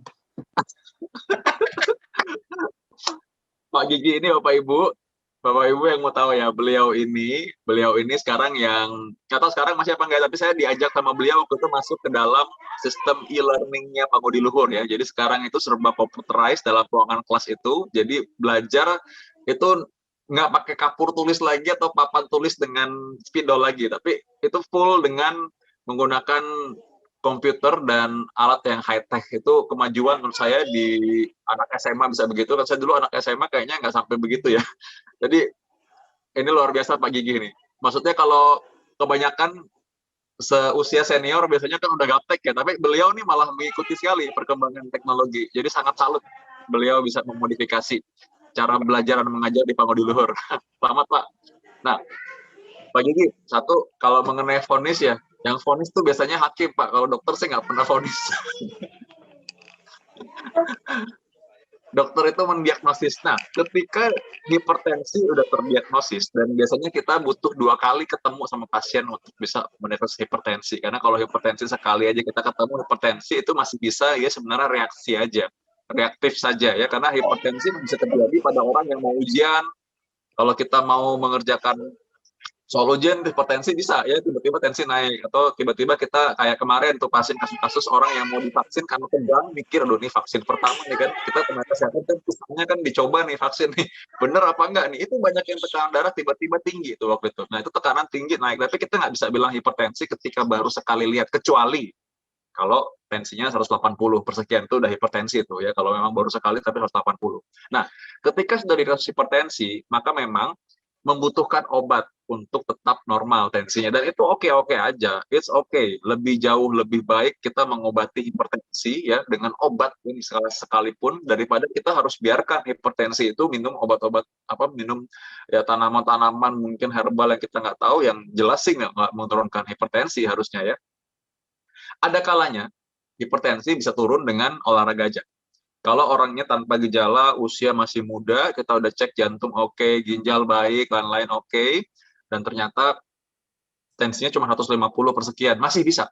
Itu malah kadang saya yang memotivasi pasiennya, atau saya yang malah bilang pasiennya, kadang-kadang berdebat juga, pasien bilang, kenapa saya nggak dikasih obat? Saya bilang, karena nggak perlu Pak. Saya bilang gitu, jangan males, olahraga. Saya bilang gitu, olahraga tunggu sebulan setengah, coba lihat lagi, turun nggak tensinya, dan biasanya bisa turun. Ya, jadi kalau memang sudah harus minum obat, karena memang kalau bisa dibilang, oh hipertensi nih, ada hipertensi yang memang sudah ya udah harus terus, memang udah hipertensi terus, jadi memang dengan obat terkontrol, dan it's okay, nggak apa-apa, ya, it's okay. Terima kasih. Begitu Pak Gigi. Ya. Terima kasih Dokter Vito. Baik, terima kasih. Dulu kami yang nakal-nakal kali ini juga dulu berkontribusi sama hipertensinya Pak Gigi ya. Enggak.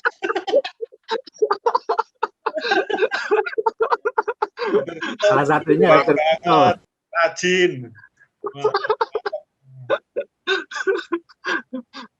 Ya baik. Oke, baik. Kita lanjut ya dokter ya. Masih ada pertanyaan lagi. Ini kita ambil yang dari chat juga.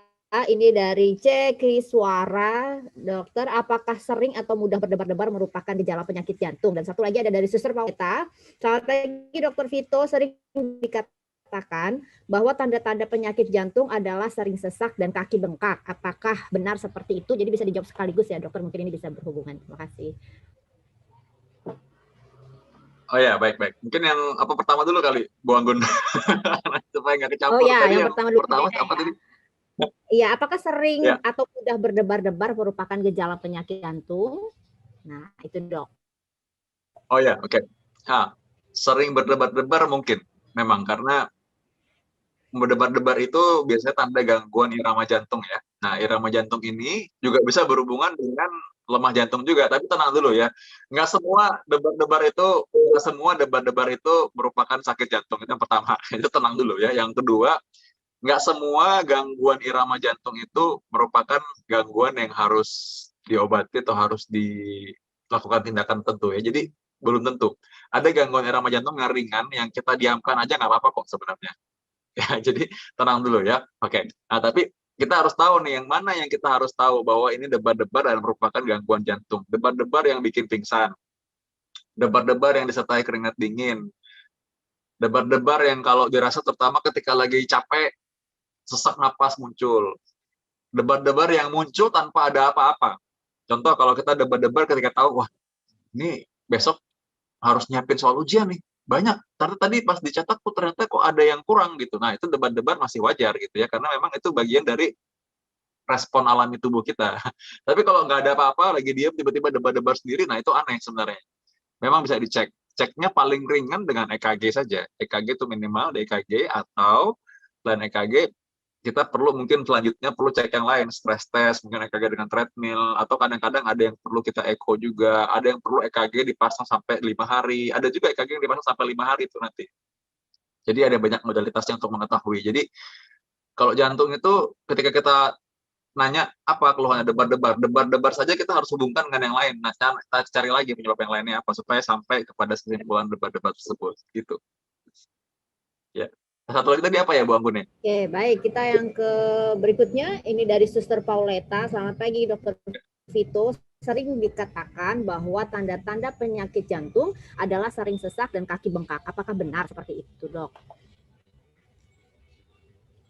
Ya, kalau gejala penyakit jantung kaki bengkak, ya bisa. Ya, kaki bengkak itu tanda bahwa ada lemah jantung biasanya, dan dua kaki kiri kanan. Atau kalau pada pasien-pasien yang sekarang dirawat karena COVID misalnya ya, itu kalau pasien itu ada pembekuan darah, dan itu biasanya satu kaki aja besar. Kalau pada pasien dengan pembuluh darah vena, tadi pembuluh darah balik ke jantung, itu kakinya bengkak dua-duanya juga. Nah, tapi agak beda tuh. Beda sama pembuluh darah kalau bengkak karena jantung, lain lagi tuh. Kalau jantung biasanya dia bertahan terus, sama bengkak terus. Kalau pembuluh darah vena kadang kalau pagi mendingan biasanya. Nah, jadi dan apakah bengkak tersebut pasti jantung? Enggak juga. Ada juga karena orang masalah ginjal atau masalah liver itu bengkak juga kakinya. Nah, tapi kita bisa periksa, kita bisa lihat dari pemeriksaan fisik, dan kita bisa ekokardiografi atau USG jantung dan memastikan jantungnya baik-baik aja apa enggak. Pembuluh darah kakinya juga gampang, kita bisa cek aja pembuluh darah kakinya dengan USG. Jadi itu bisa dilakukan dan hasilnya itu cepat juga. Daripada gelisah bahwa tahu ini jantung apa enggak ya. Demikian Suster Pauleta sih, mudah-mudahan sehat-sehat aja Suster ya. Terima kasih. Ya.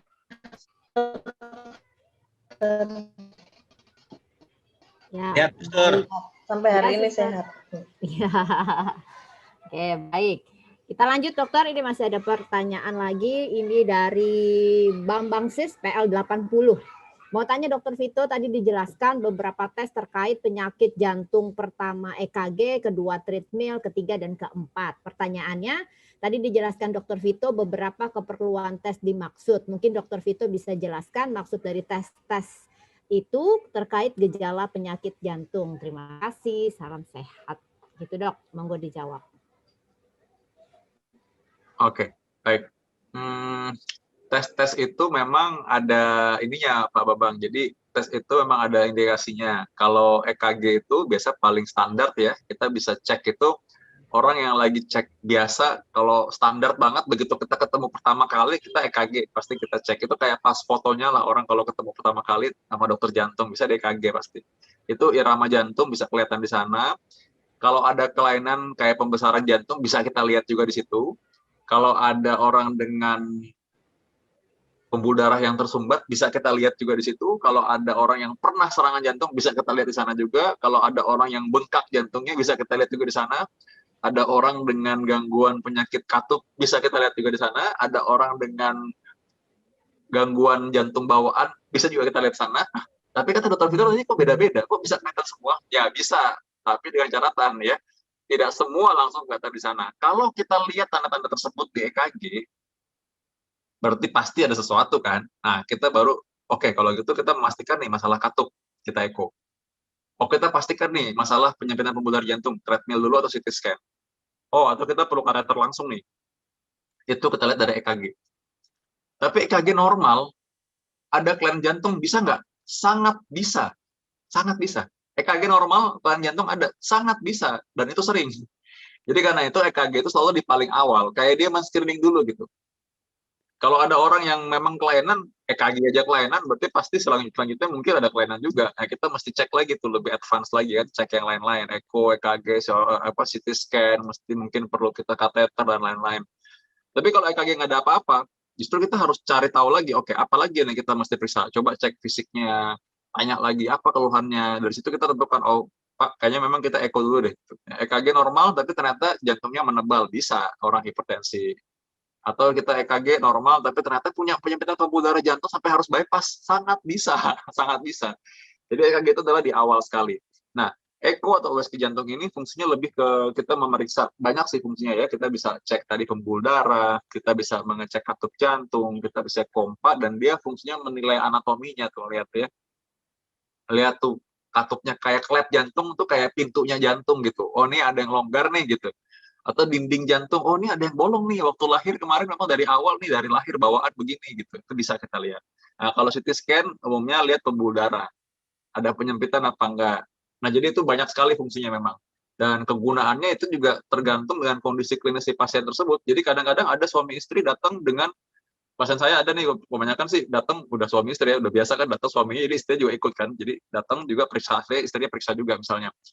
Sama-sama hipertensi, tapi kan beda ya orangnya ya. Oh, yang ini karena kondisinya demikian, cocoknya di eko nih, USG jantung. Kalau ini sih, ini sih udah pernah di eko, nggak usah di eko ulang gitu. Jadi nggak perlu diulang-ulang semua pemeriksaan tiap tahun. Dan untuk mengecek jantung bukan berarti tiap tahun kita harus cek itu semua, nggak. Sama sekali nggak. Setelah itulah gunanya ketika kita periksa itu, kita menentukan, Pak, ini cukup sekali, nggak usah cek ulang. Bisa kayak gitu. Atau Pak, kan tahun lalu udah, ngapain cek lagi ulang? Kadang-kadang pasien yang mau lagi tuh, dok saya mau dong kateter ulang. Ngapain Pak? Kan udah 2 tahun lalu, ngapain lagi diulang? Nggak perlu, saya bilang gitu.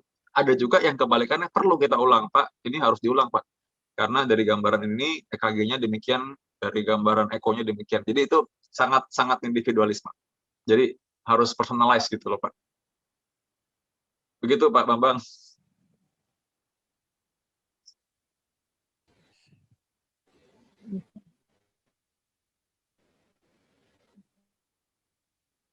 Ada pertanyaan ini banyak dok yang bertanya. Jadi saya lihat dulu. Lagi mau tanya, kaki agak menghitam dan gatal, apakah gejala diabetes dan jantung? Itu ada di bagian mata kaki ke bawah. Ini yang bertanya Apriyanti Handayani. Ini Ibu Apriyanti. Monggo silakan dijawab dok. Oh ya, baik Ibu Apriyanti. Baik Ibu Apriyanti gini. Itu adalah salah satu sebagian dari tanda kalau orang punya varises, iya. Orang punya diabetes, iya. Jadi menggelap kulitnya dan agak kasar, selain karena agak gatal juga ya biasanya ya. Karena ada gangguan dari persarafan sehingga rasanya gatal terus, dan juga di pembuluh darah juga sama. Nah, hanya untuk menentukan apakah ini karena diabetes apa enggak, tinggal cek aja. Jadi ini kan kalau kita lagi periksa itu, memang kita bukan menebak-nebak sesuatu, tapi kita tahu apa yang kita mau cari.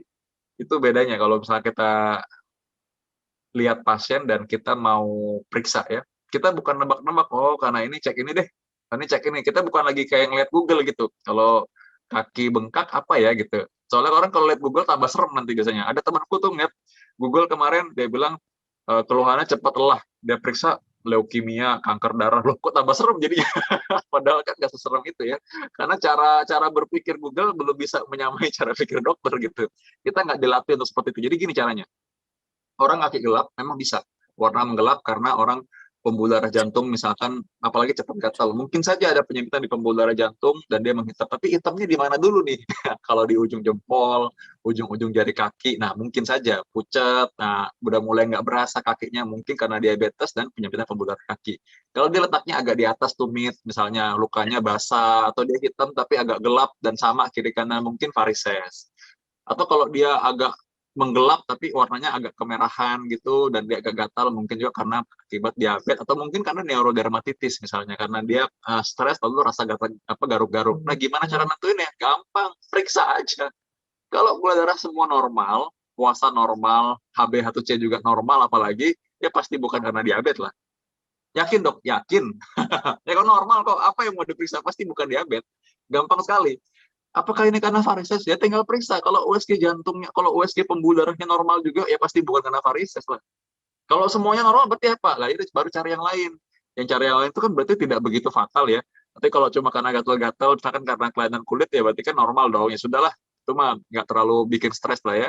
Kalau karena diabetes, nah itu baru. Nanti kita harus segera cari nih, apa obatnya nih untuk ini. Apakah perlu pakai obat injeksi, apakah perlu pakai obat minum saja, atau diet aja cukup. Nah itu misalnya, oh ini varises nih, perlu diapain. Nah itu dia, gunanya kita melakukan pemeriksaan. Pemeriksaan itu dilakukan supaya Bapak dan Ibu nggak stres.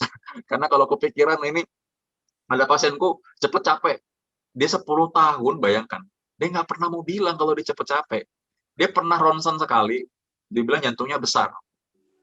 Nah, ronsen kan itu juga sangat superficial sekali ya, sangat standar sekali. Nah, tapi karena dia takut, nggak mau periksa, dia bawa tuh 10 tahun kemudian. Dia bilang ke saya gini, dok, saya ini nggak pernah mau bilang kepada anak-anak saya bahwa saya jantung bengkak. Oh, ibu kok sedih banget ya, jadi saya nggak pernah olahraga, memang jadi gemuk banget, nggak pernah olahraga, saya takut nanti tiba-tiba serangan jantung. Saya bilang, yang bilang jantung bengkak siapa sih? Pernah dok dulu di ronsen, coba kita eko, USG jantung normal kok, jantung bengkak dari mana ya Bu ya? Terus dia juga bingung tuh, iya ya. Jadi selama ini salah dong, 10 tahun saya berpikir saya jantung bengkak, ya salah Bu. Ya itu maksud saya ya. Jadi karena nggak tahu, karena nggak periksa aja, jadi akhirnya kebawa stres, itu masalahnya. Jadi kalau memang kita punya gejala satu, tinggal cek. Mudah-mudahan sih Ibu nggak kayak gitu ya. Tenang aja Bu, ya belum tentu itu semua karena masalah yang serius, tapi kita harus periksakan supaya tetap waspada, dan kalau ada masalah sesuatu nggak sampai komplikasi gitu.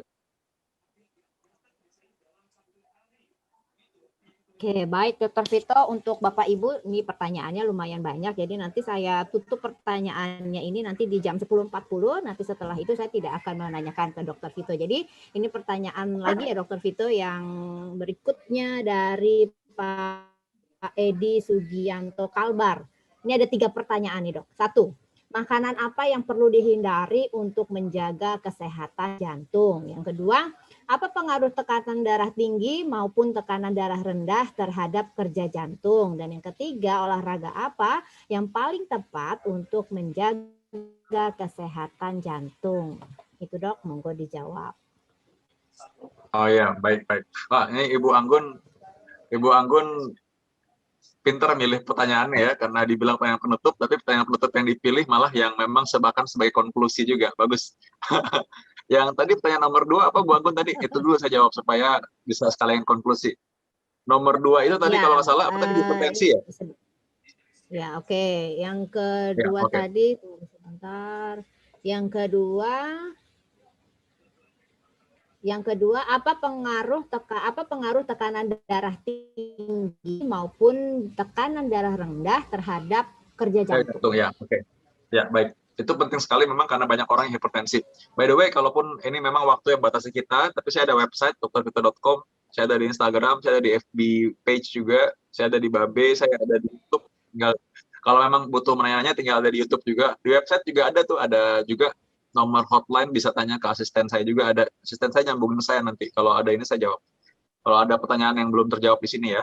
Jadi saya memang sediakan portal media itu supaya saya bisa membantu orang mendapatkan pengetahuan yang dia harus perlukan untuk menjaga kesehatan jantung. Bahkan saya ada buku juga, sebelum Anda pergi ke dokter jantung, itu dari 2 tahun lalu saya terbitin. Supaya orang, karena pertanyaan kayak gini tuh udah sering banget, jadi rata-rata sama pertanyaannya. Jadi makanya jawaban itu juga saya udah tulis jawabannya sebenarnya. Ada di website, ada juga di buku saya. Hipertensi dan tekanan darah rendah. Tekanan darah rendah itu sebenarnya nggak ada istilah itu ya. Itu istilah orang awam aja. Tekanan darah rendah seberapa maksudnya? 90/60, 100/70. Tensi saya segitu juga, dan saya baik-baik aja. Itu bukan tekanan darah rendah, biasa-biasa aja. Orang dibilang tekanan darah rendah atau shock itu kalau dalam kondisi dia dalam keadaan akut, serangan jantung, gagal jantung berat, sampai dia tensinya di bawah 90/60. Itu namanya shock. Itu namanya. Jadi beda kondisi. Jadi tekanan darah rendah itu sebenarnya nggak ada penyakit tekanan darah rendah, itu aja. Yang berikutnya adalah Orang kalau tekan darah rendah dan dia nggak kenapa-kenapa ya, tensinya mungkin 100/60 aja, tapi dia baik-baik aja loh, dia bisa aktivitas kayak biasa, maka nggak perlu dikhawatirkan, ya nggak apa-apa. Ya kecuali kalau dia punya kondisi jantung tertentu, dia punya kondisi jantung lemah misalnya, itu baru lain lagi ceritanya ya. Tekanan darah tinggi yang lebih bahaya, karena efeknya bisa ke stroke, bisa ke penebalan jantung, bisa ke serangan jantung, dia bisa bikin jantung semakin besar lama-lama karena tekanan dari pembuluh darah yang tinggi, jantung itu berusaha untuk pompa tuh sekuat tenaga, lama-lama dia berubah bentuknya. Ya, karena itu tekanan darah tinggi itulah yang justru kita mesti waspadai sebenarnya. Ya, tekanan darah rendah sih nggak selalu bahaya, sih nggak selalu kenapa-kenapa. Namun dua-duanya ini keadaan yang perlu kita cek apakah ada gangguan jantung yang lain yang menyertai. Nah, dengan itu kita bisa tentukan obat darah tinggi itu juga nggak macam-macam loh ya, nggak bisa. Oh, Bapak minum obatnya siapa? Ya, saya minum obat adik saya, soalnya kan dia darah tinggi juga. Loh, lain Pak, kondisi darah tinggi orang tertentu lain loh. Darah tinggi dengan gangguan ginjal lain. Darah tinggi orang dengan penebalan jantung beda. Darah tinggi orang dengan stroke lain lagi. Darah tinggi orang dengan penyakit jantung tertentu lain juga. Darah tinggi orang yang sama pun itu bisa beda karena respon tubuh kita berbeda. Darah tinggi orang, saya sampai nanya kadang-kadang gini, dokter itu kok kalau nanya kok kepo banget, detail banget nanya, karena saya mau tahu dia bisa minum obatnya secara teratur apa enggak. Tanya, Pak, Bapak aktivitasnya apa? Orang yang punya shift malam saya kasih obat darah tinggi beda sama orang yang dia, oh saya WFH kok, oh saya enggak, saya banyak keluar gitu. Oh ya, saya pulang ke rumah saya lebih suka begini. Kenapa saya suka ngobrol sama pasien saya pengen tahu supaya saya kasih obat itu sesuai dengan kebiasaan hidupnya dia apa. Ada orang yang morning person, dia harus pagi baru dia kerja, saya kasih obat darah tingginya lain lagi.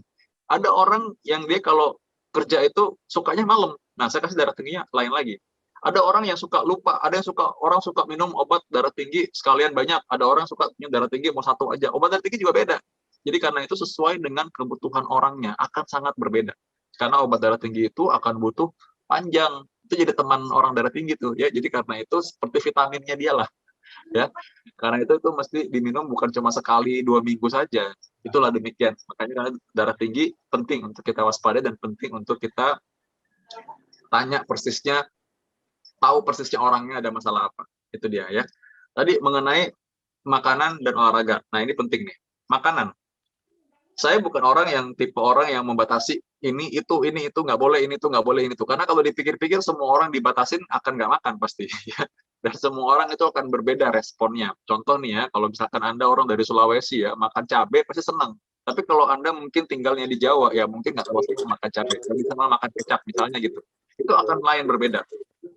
Nah, jadi karena itu pengaturan makan itu harus individual juga sebenarnya. Gimana cara ngaturnya tadi? Dengan cara, kalau kita tahu Anda kebiasaannya apa. Apa sih makanan yang paling sehat buat jantung secara umum? Pasti protein yang harus dipilih itu misalkan ikan. Ikan laut dalam. Lah, kalau makan ikan terus, ikan salmon mahal dong. Ya, ikan salmon mahal. Karena itu mesti kita makan ikan yang lain. Nggak apa-apa. Ikan lain apa? Bisa ikan kembung boleh. Kalau misalkan saya merasa kurang gimana? Merasa kurang tahu dari mana? Lihat, kita punya buah-buahan. Buah-buahan kita udah makan belum? Sayuran kita gimana? Makan sayuran seberapa banyak? Kita makan sayuran harusnya setengah dari piring kita misalnya. Kalau kita makan setengah dari piring kita isi sayuran, dan itu warna-warni, ada labu, ada tomat, lalu ada jeruknya, nanti kita makan, atau mungkin ada apel, atau diganti mungkin buah berries, atau mungkin diganti apa aja deh, tapi warna-warni. Itu sebenarnya kita sudah mencukupi kebutuhan vitamin dan mineral harian. Tinggal ditambah dengan serat aja. Nah, apa sih kepentingannya? Kenapa mesti seperti itu penting? Karena soalnya jantung kita itu kan hidup ya. Jantung kita hidup. Dia butuh metabolisme. Metabolisme itu butuh mineral, butuh vitamin. Kalau kita mau jantung supaya nggak cepat tua, itu perlu vitamin dan mineral. Jadi nggak cuma wajah aja yang diperhatikan. Kadang kalau misalkan pasienku perempuan, kalau aku suruh makan vitamin ini itu vitamin itu, kadang-kadang dia mungkin nggak terlalu pengen karena dia bilang buat jantung sih. Atau kalau ada perempuan pasienku yang perempuan yang merokok, saya bilang, Bu, berhenti merokok dong. Aduh, susah deh. Buat jantung sehat kan, jantung kan perempuan nggak kenapa-kenapa. Cuma kalau saya bilang, Bu, berhenti merokok ya. Soalnya mukanya udah mulai keriput tuh. Nah, itu baru dia mau berhenti. Jadi orang lihat yang udah kelihatan aja gitu. Jantung kita, padahal yang kita nggak lihat, itu perlu vitamin, mineral, dan juga serat. Itu membantu banget. Makan daging, oke, mau pantang apa? Pantang daging ini. Paling sehat memang makan daging yang banyak memang proteinnya, tapi bukan yang banyak lemaknya. Ikan, ayam, itu paling oke. Yang paling bawah, oke lah, boleh makan sapi misalnya ya.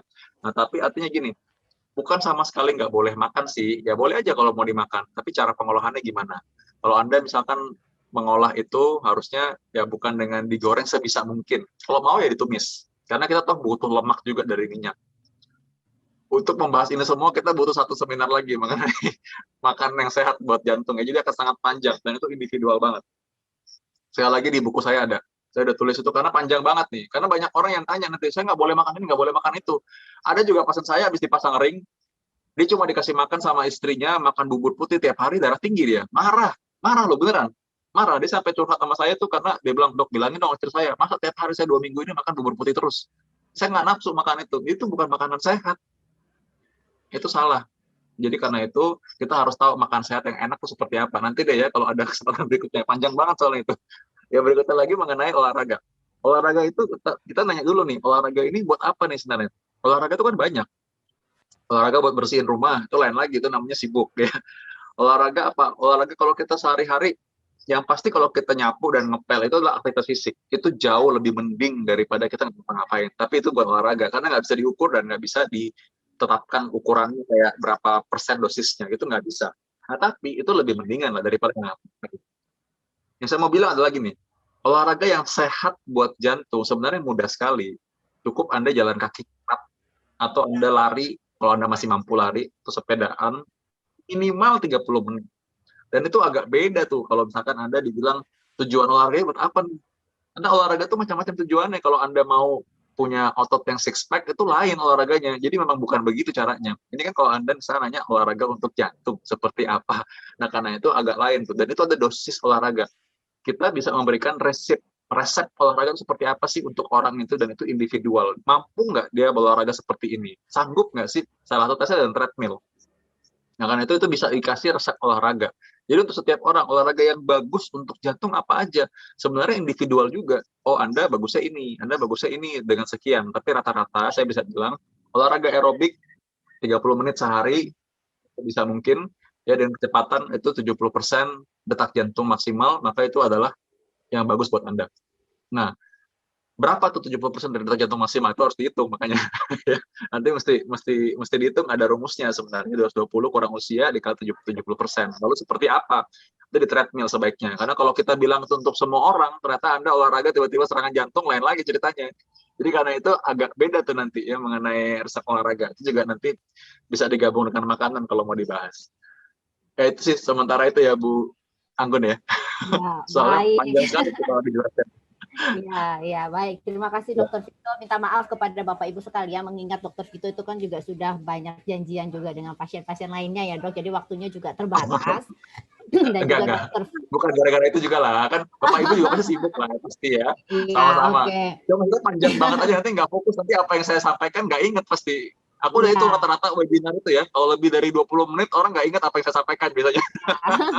Ya, tapi kan tetap tadi dokter sudah mempromosikan ada channel YouTube sendiri. Jadi kalau Bapak Ibu misalnya memang masih ada beberapa pertanyaan yang belum terjawab di sini, mau menanyakan langsung juga ke Dokter Vito, itu bisa disampaikan di mana dokter? Tadi mungkin boleh bisa diulang lagi supaya Bapak Ibu ada di website sih. Ada di website saya. Website saya itu ada connect langsung, bisa langsung ke WhatsApp. Jadi ada dari website bisa, itu bisa nanya. Nanti tunggu sabar aja, nanti paling saya jawab. Kalau asisten saya udah ingetin, oh ya ini belum jawab, saya akan jawab. Ya, dan YouTube itu juga saya ingatkan, saya bukan YouTuber ya. Saya itu cuman kasih itu untuk pasien-pasien supaya kayak gini nih, orang mau tahu, tinggal dia bisa lihat di situ. Kadang-kadang kan kalau kita jelasin cepat dan mungkin panjang sekali, yang nyampe cuma dikit. Jadi kalau mau dilihat ulang, saya udah taruh di situ sih biasanya. Pertanyaan yang paling sering tanya sama orang mengenai penyakit jantung. Begitu Ibu Anggun dan juga Bapak Ibu sekalian, Bapak-bapak guru, jangan sampai nanti. Ya, jadi websitenya apa tadi belum disampaikan Dr. Vito, nama websitenya? DOKTER Vito, drvito.com. Gampang kok, di search aja, search di Google langsung Dr. Vito juga. Banyak kok yang keluar. Pak Theo, Pak Hendrikus. Apa kabar Pak? Sehat? Ya, baik. Tuhan sehat. Sehat, Vito. Sehat. Ya, oke. Baik. Ya, ada. Oh, Pak Theo baru datang bergabung. Ya, silakan Pak Theo. Saya mau nanya saya tadi ikut dari YouTube karena saya lagi rapat di SMP. Sehingga saya berusaha ini biar saya bisa tanya. Dokter Vito, saya mau nanya. Saya habis treadmill. Treadmill itu seharusnya berapa dalam jangka waktu berapa? Nah, itu satu. Yang kedua, pertanyaan saya dapat serangan jantung. Tapi pada waktu serangan saya merasakan seperti ulu hati itu. Orang mengatakan mah, semua dokter mengatakan mah. Akhirnya saya datang ke UGD. Wah, ini jantung ini. Ya, bukan mah, ini jantung. Tapi saya tuh tidak sesak nafas, tidak apa. Tapi Pak itu dikatakan ini jantung. Saya nggak sesak nafas, dok. Saya begitu. Begitu dibawa ke diagram jantung, ternyata saya ada serangan. Dan yang paling menakutkan, dokter mengatakan itu, Bapak ini sudah serangan yang kedua kali. Serangan pertama dicuekin ini. Nah, karena orang selalu mengatakan, wah ini mah. Nah, ini bagaimana dokter? Dan saya baru habis kira-kira treadmill bulan September. Saya harus treadmill lagi kapan? Kadang-kadang memang situasi ini jadi nggak enak kan? Antara takut dan tidak. Itu dokter, terima kasih. Ya, baik Pak Theo. Aduh, saya tutup ya. Ya nggak apa. Pak Theo, aku ya pertama saya kaget juga Pak Theo serangan jantung ya Pak. Mudah-mudahan sih Bapak untung nggak apa-apa nih sekarang kita bisa ketemu. Pak, memang tadi saya udah sampaikan sih tadi ya bahwa orang banyak yang sakit mah itu serangan jantung. Saya pernah dapat juga pasien perempuan sakit mah terus ternyata dia harus bypass malah saking mudah banyaknya pembuluh darah yang tersumbat. Memang itu sering dan tidak sesak napas karena memang itu bagian yang terkena bagian pembuluh darah jantung tertentu. Jadi ada pembuluh jantung ada banyak.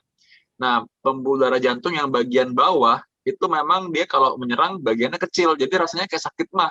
Karena jantung itu sama mah kita berbatasan Pak. Ini jantung nih, bawahnya persis itu lambung. Jadi kalau dia kena di bagian bawah mirip sakitnya. Memang kadang juga kita harus waspada tuh. Cara taunya gimana kalau orang kayak gitu? Sebenarnya EKG minimal. Kalau orang tahu sakit mah nih EKG, lalu cek treadmill dan lain-lain. Nah, Bapak kan udah treadmill, nggak perlu diulang menurut saya. Tapi kalau udah pernah dibilang serangan jantung ya mestinya minimal CT scan ya, atau di kateter malah dilihat pembuluh darah jantung mana yang masalah. Biasanya di bagian kanan tuh biasanya. Nah itu yang harus dilihat Pak, jangan dibiarkan aja dan mesti minum pengencer darah kan. Sama obat-obat lain yang menyebabkan kenapa bisa ada penyempitan. Itu Pak, mesti kita cegah lagi tuh serangan jantung yang berikutnya dan mesti harus tahu di mana penyempitannya Pak. Aku udah pasang ring. Cepatnya aja. Aku udah pasang ring, dokter. Oh, udah pasang ring. Iya. Udah pasang ring mah nggak usah treadmill lagi Pak. Ya udah kalau pasang ring mah udah. Kalau udah pasang ring ya pokoknya kalau nggak merokok, nggak hipertensi, nggak kolesterol tinggi, nggak diabetes, maka ring tersebut harusnya aman. Nggak lebih itu lagi. Ya ring kan kateter berarti. Ya, jadi tadi saya udah bilang kalau harus serangan jantung ya harus cepat kateter. Nah, itu tadi ring berarti dari kateter, berarti udah pasang ring karena udah kateter berarti. Jadi selama itu nggak usah di treadmill nggak apa sih sebenarnya. Minum obat aja minimal ya kan pengencer darah. Kalau masih baru pengencer darahnya 2 malah tuh biasanya. Siap dok, terima kasih dokter Vito. Oke. Sehat-sehat ya Pak. Baik, terima kasih. Ya, terima kasih Pak Theo dan Dr. Vito serta Dr. Vika dan Dr. Vicky atas arahannya, atas gambarannya, penjelasannya kepada kita semua pada siang hari ini. Sudah hampir jam 11 ya pada sini dari pagi sampai siang tadi. Terima kasih juga sudah setia mendengarkan penjelasan seluruh yang tadi diberikan oleh Dr. Vito supaya Bapak Ibu semua yang hadir di sini memang sudah harus antisipasi. Ingat tadi apa yang disampaikan oleh Dr. Vito bahwa lebih baik itu tahu di awal daripada nanti sudah komplikasi. Nah, itu berbahaya lagi gitu ya, Dok ya. Saya rasa kita sepakat untuk hal ini bahwa untuk menjaga kesehatan jantung bagi kita semua tuh sekali lagi. Ada yang mau disampaikan lagi terakhir, Dr. Vito? Ya, Bu Anggun, aku mungkin menyampaikan ini juga kepada Bapak-Bapak dan Ibu-Ibu sekalian ya. Mungkin sharing sedikit aja bagaimana pengalaman saya di Pangudi Luhur. Saya rasa bahwa sekarang ini memilih sekolah itu bukan cuma melihat apakah peringkat, apakah mungkin orangnya pintar secara IQ apa enggak. Tapi menurut saya memilih sekolah itu ya seperti saya alami ya di Pangudi Luhur ya, di sana saya mengalami bagaimana guru-gurunya tuh menganggap kami sebagai tanggung jawab beliau ya. Maksudnya kami yang kayak gitu aja dulu ya beliau sangat sabar sekali. Saya sampai benar-benar sangat saya ingat di pikiran saya bagaimana dulu masa-masa di SMA juga adik-adik saya. Dan saya pikir bahwa saat ini memilih sekolah itu bukan cuma soal peringkat sekolah ataupun melihat soal IQ, tapi bagaimana kekeluargaan, konsep persaudaraan di dalam sekolah itu yang membentuk si anak. Karena bagaimanapun ketika anak dititipkan ke sekolah, maka kan ceritanya keluarga atau orang tua menitipkan si anak tersebut kan. Nah, ketika sampai di sekolah itu penting untuk ada lingkungan yang saling mensupport, yang mendidik dia. Dan mengenai banyak hal cerita di PL dan di Tarakanita, aku pikir juga hampir-hampir mirip ya. Disitulah dimana tempat seorang anak itu ditempa dalam kehidupan yang sebenarnya, yang real world. Dimana ketika dia di sana itu bukan cuma sekolah belajar matematika, belajar fisika, belajar bahasa, tapi dia belajar bagaimana membawa diri, menerima tantangan, peer group-nya dia. Mungkin nggak semua orang di dalam dunia ini kan senang sama kita. Nggak semua orang akan bersikap baik sama kita, tapi gimana tuh kita bisa meladeni seperti itu, gimana kita bersikap bijak. Nah, itulah yang aku rasa ada di sekolah Pangudi Luhur waktu itu dan juga Tarakanita. Jadi saya harap itu yang bisa menjadi pertimbangan orang tua untuk menyekolahkan anaknya. Itu aja, Bu Agun. Ya, luar Ya, biasa. Terima kasih. Saya rasa ini membantu penguatan juga kepada para orang tua, calon orang tua khususnya, untuk apalagi sih yang diragukan untuk ke sini. Itu ya, Dok ya. Terima kasih, dan saya rasa untuk penutupnya di sini masih ada Suster Pauleta. Tadi kan sudah dibuka oleh Pak Mul dan sekarang juga ditutup oleh sambutan singkat dari Suster Pauleta, Kepala SMA Tarakanita. Silakan, Suster. Baik, terima kasih Bu Anggun atas waktunya, dan terima kasih kepada Pak Mul atas undangannya. Saya boleh ikut bergabung di dalam acara yang sungguh luar biasa ini. Saya tadi bangga, terharu, karena ini tiga-tiganya ini lulusan PL dan Tarki. Dan kakak beradik, ini satu ayah, satu ibu. Tadi Dr. Vito juga sempat menyampaikan, tidak mungkin orang tua menyekolahkan 3 anaknya di sekolah yang sama. Kita anggap Tarki dan PL sama ya. Kalau tidak karena cinta dan kualitasnya. Nah, sudah terbukti hari ini Dr. Vito, Dr. Vicky, dan Dr. Vika itu kembali ke sekolah untuk mengajari para guru, susternya, dan juga teman-teman, dan juga menjadi inspirasi bagi para adiknya yang saat ini masih duduk di SMA PL, SMA Tarakanita, maupun yang akan menjadi murid SMA PL dan SMA Tarakanita 1. Dan terima kasih juga karena melalui Zoom hari ini saya juga diingatkan untuk aware terhadap diri saya sendiri. Nah, lebih baik tahu dari awal daripada sudah terlambat nanti menjadi bisa kacau pelayanan, dan juga pendidikan yang kita kelola ya Pak Mul dan Bruder ya, ada Bruder Fembri tadi.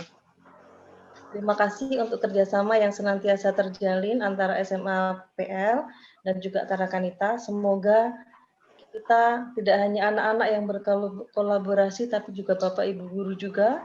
Mungkin suatu ketika kita undang dokter-dokter yang luar biasa ini untuk sungguh membuat para guru aware, dan juga alumni-alumni yang lain diajak ya, Dr. Vito, Dr. Vicky, dan Dr. Vika, karena kami para guru ini sungguh membutuhkan kerjasama yang baik dari para alumni untuk sungguh tetap memajukan sekolah kita yang tercinta ini. Sekali lagi terima kasih kepada SMA Pangudi Luhur, kepada dokter bertiga yang luar biasa, dan juga pada semua yang hari ini hadir dan turut mendengarkan dan menyimak webinar hari ini. Semoga kita semua sungguh dapat menjadi pribadi-pribadi yang sehat jiwa dan raga. Kalau dididik di Tarki dan PL kan sehat pribadinya, tapi raganya juga harus sehat, apalagi dalam situasi pandemi dan juga hari ini dalam situasi banjir. Semoga kita tetap sehat, kuat, dan diberkati Tuhan. Terima kasih Bu Anggun, terima kasih Pak Mul, terima kasih semuanya. Baik, sama-sama. Terima kasih juga Suster Pauleta dan kepada Bapak Ibu semuanya. Yuk kita berikan sama-sama reaksi emotikon yang ada di Zoom. Tepuk tangan boleh, tanda jempol boleh sebagai ucapan terima kasih kepada para alumni kita hari ini, para pembicara hari ini, Dr. Vito, Dr. Vicky, Dr. Vika, atas hari ini yang luar biasa. Oke, terima kasih.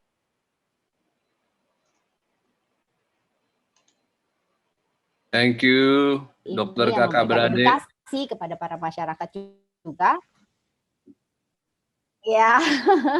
Dan sebagai penutup, tadi kita diawali juga dengan doa, dan nanti hari ini juga bagi bagian akhirnya ditutup juga oleh doa kepada Bapak Sebastian. Silakan Pak Tian untuk memimpin doa penutupnya.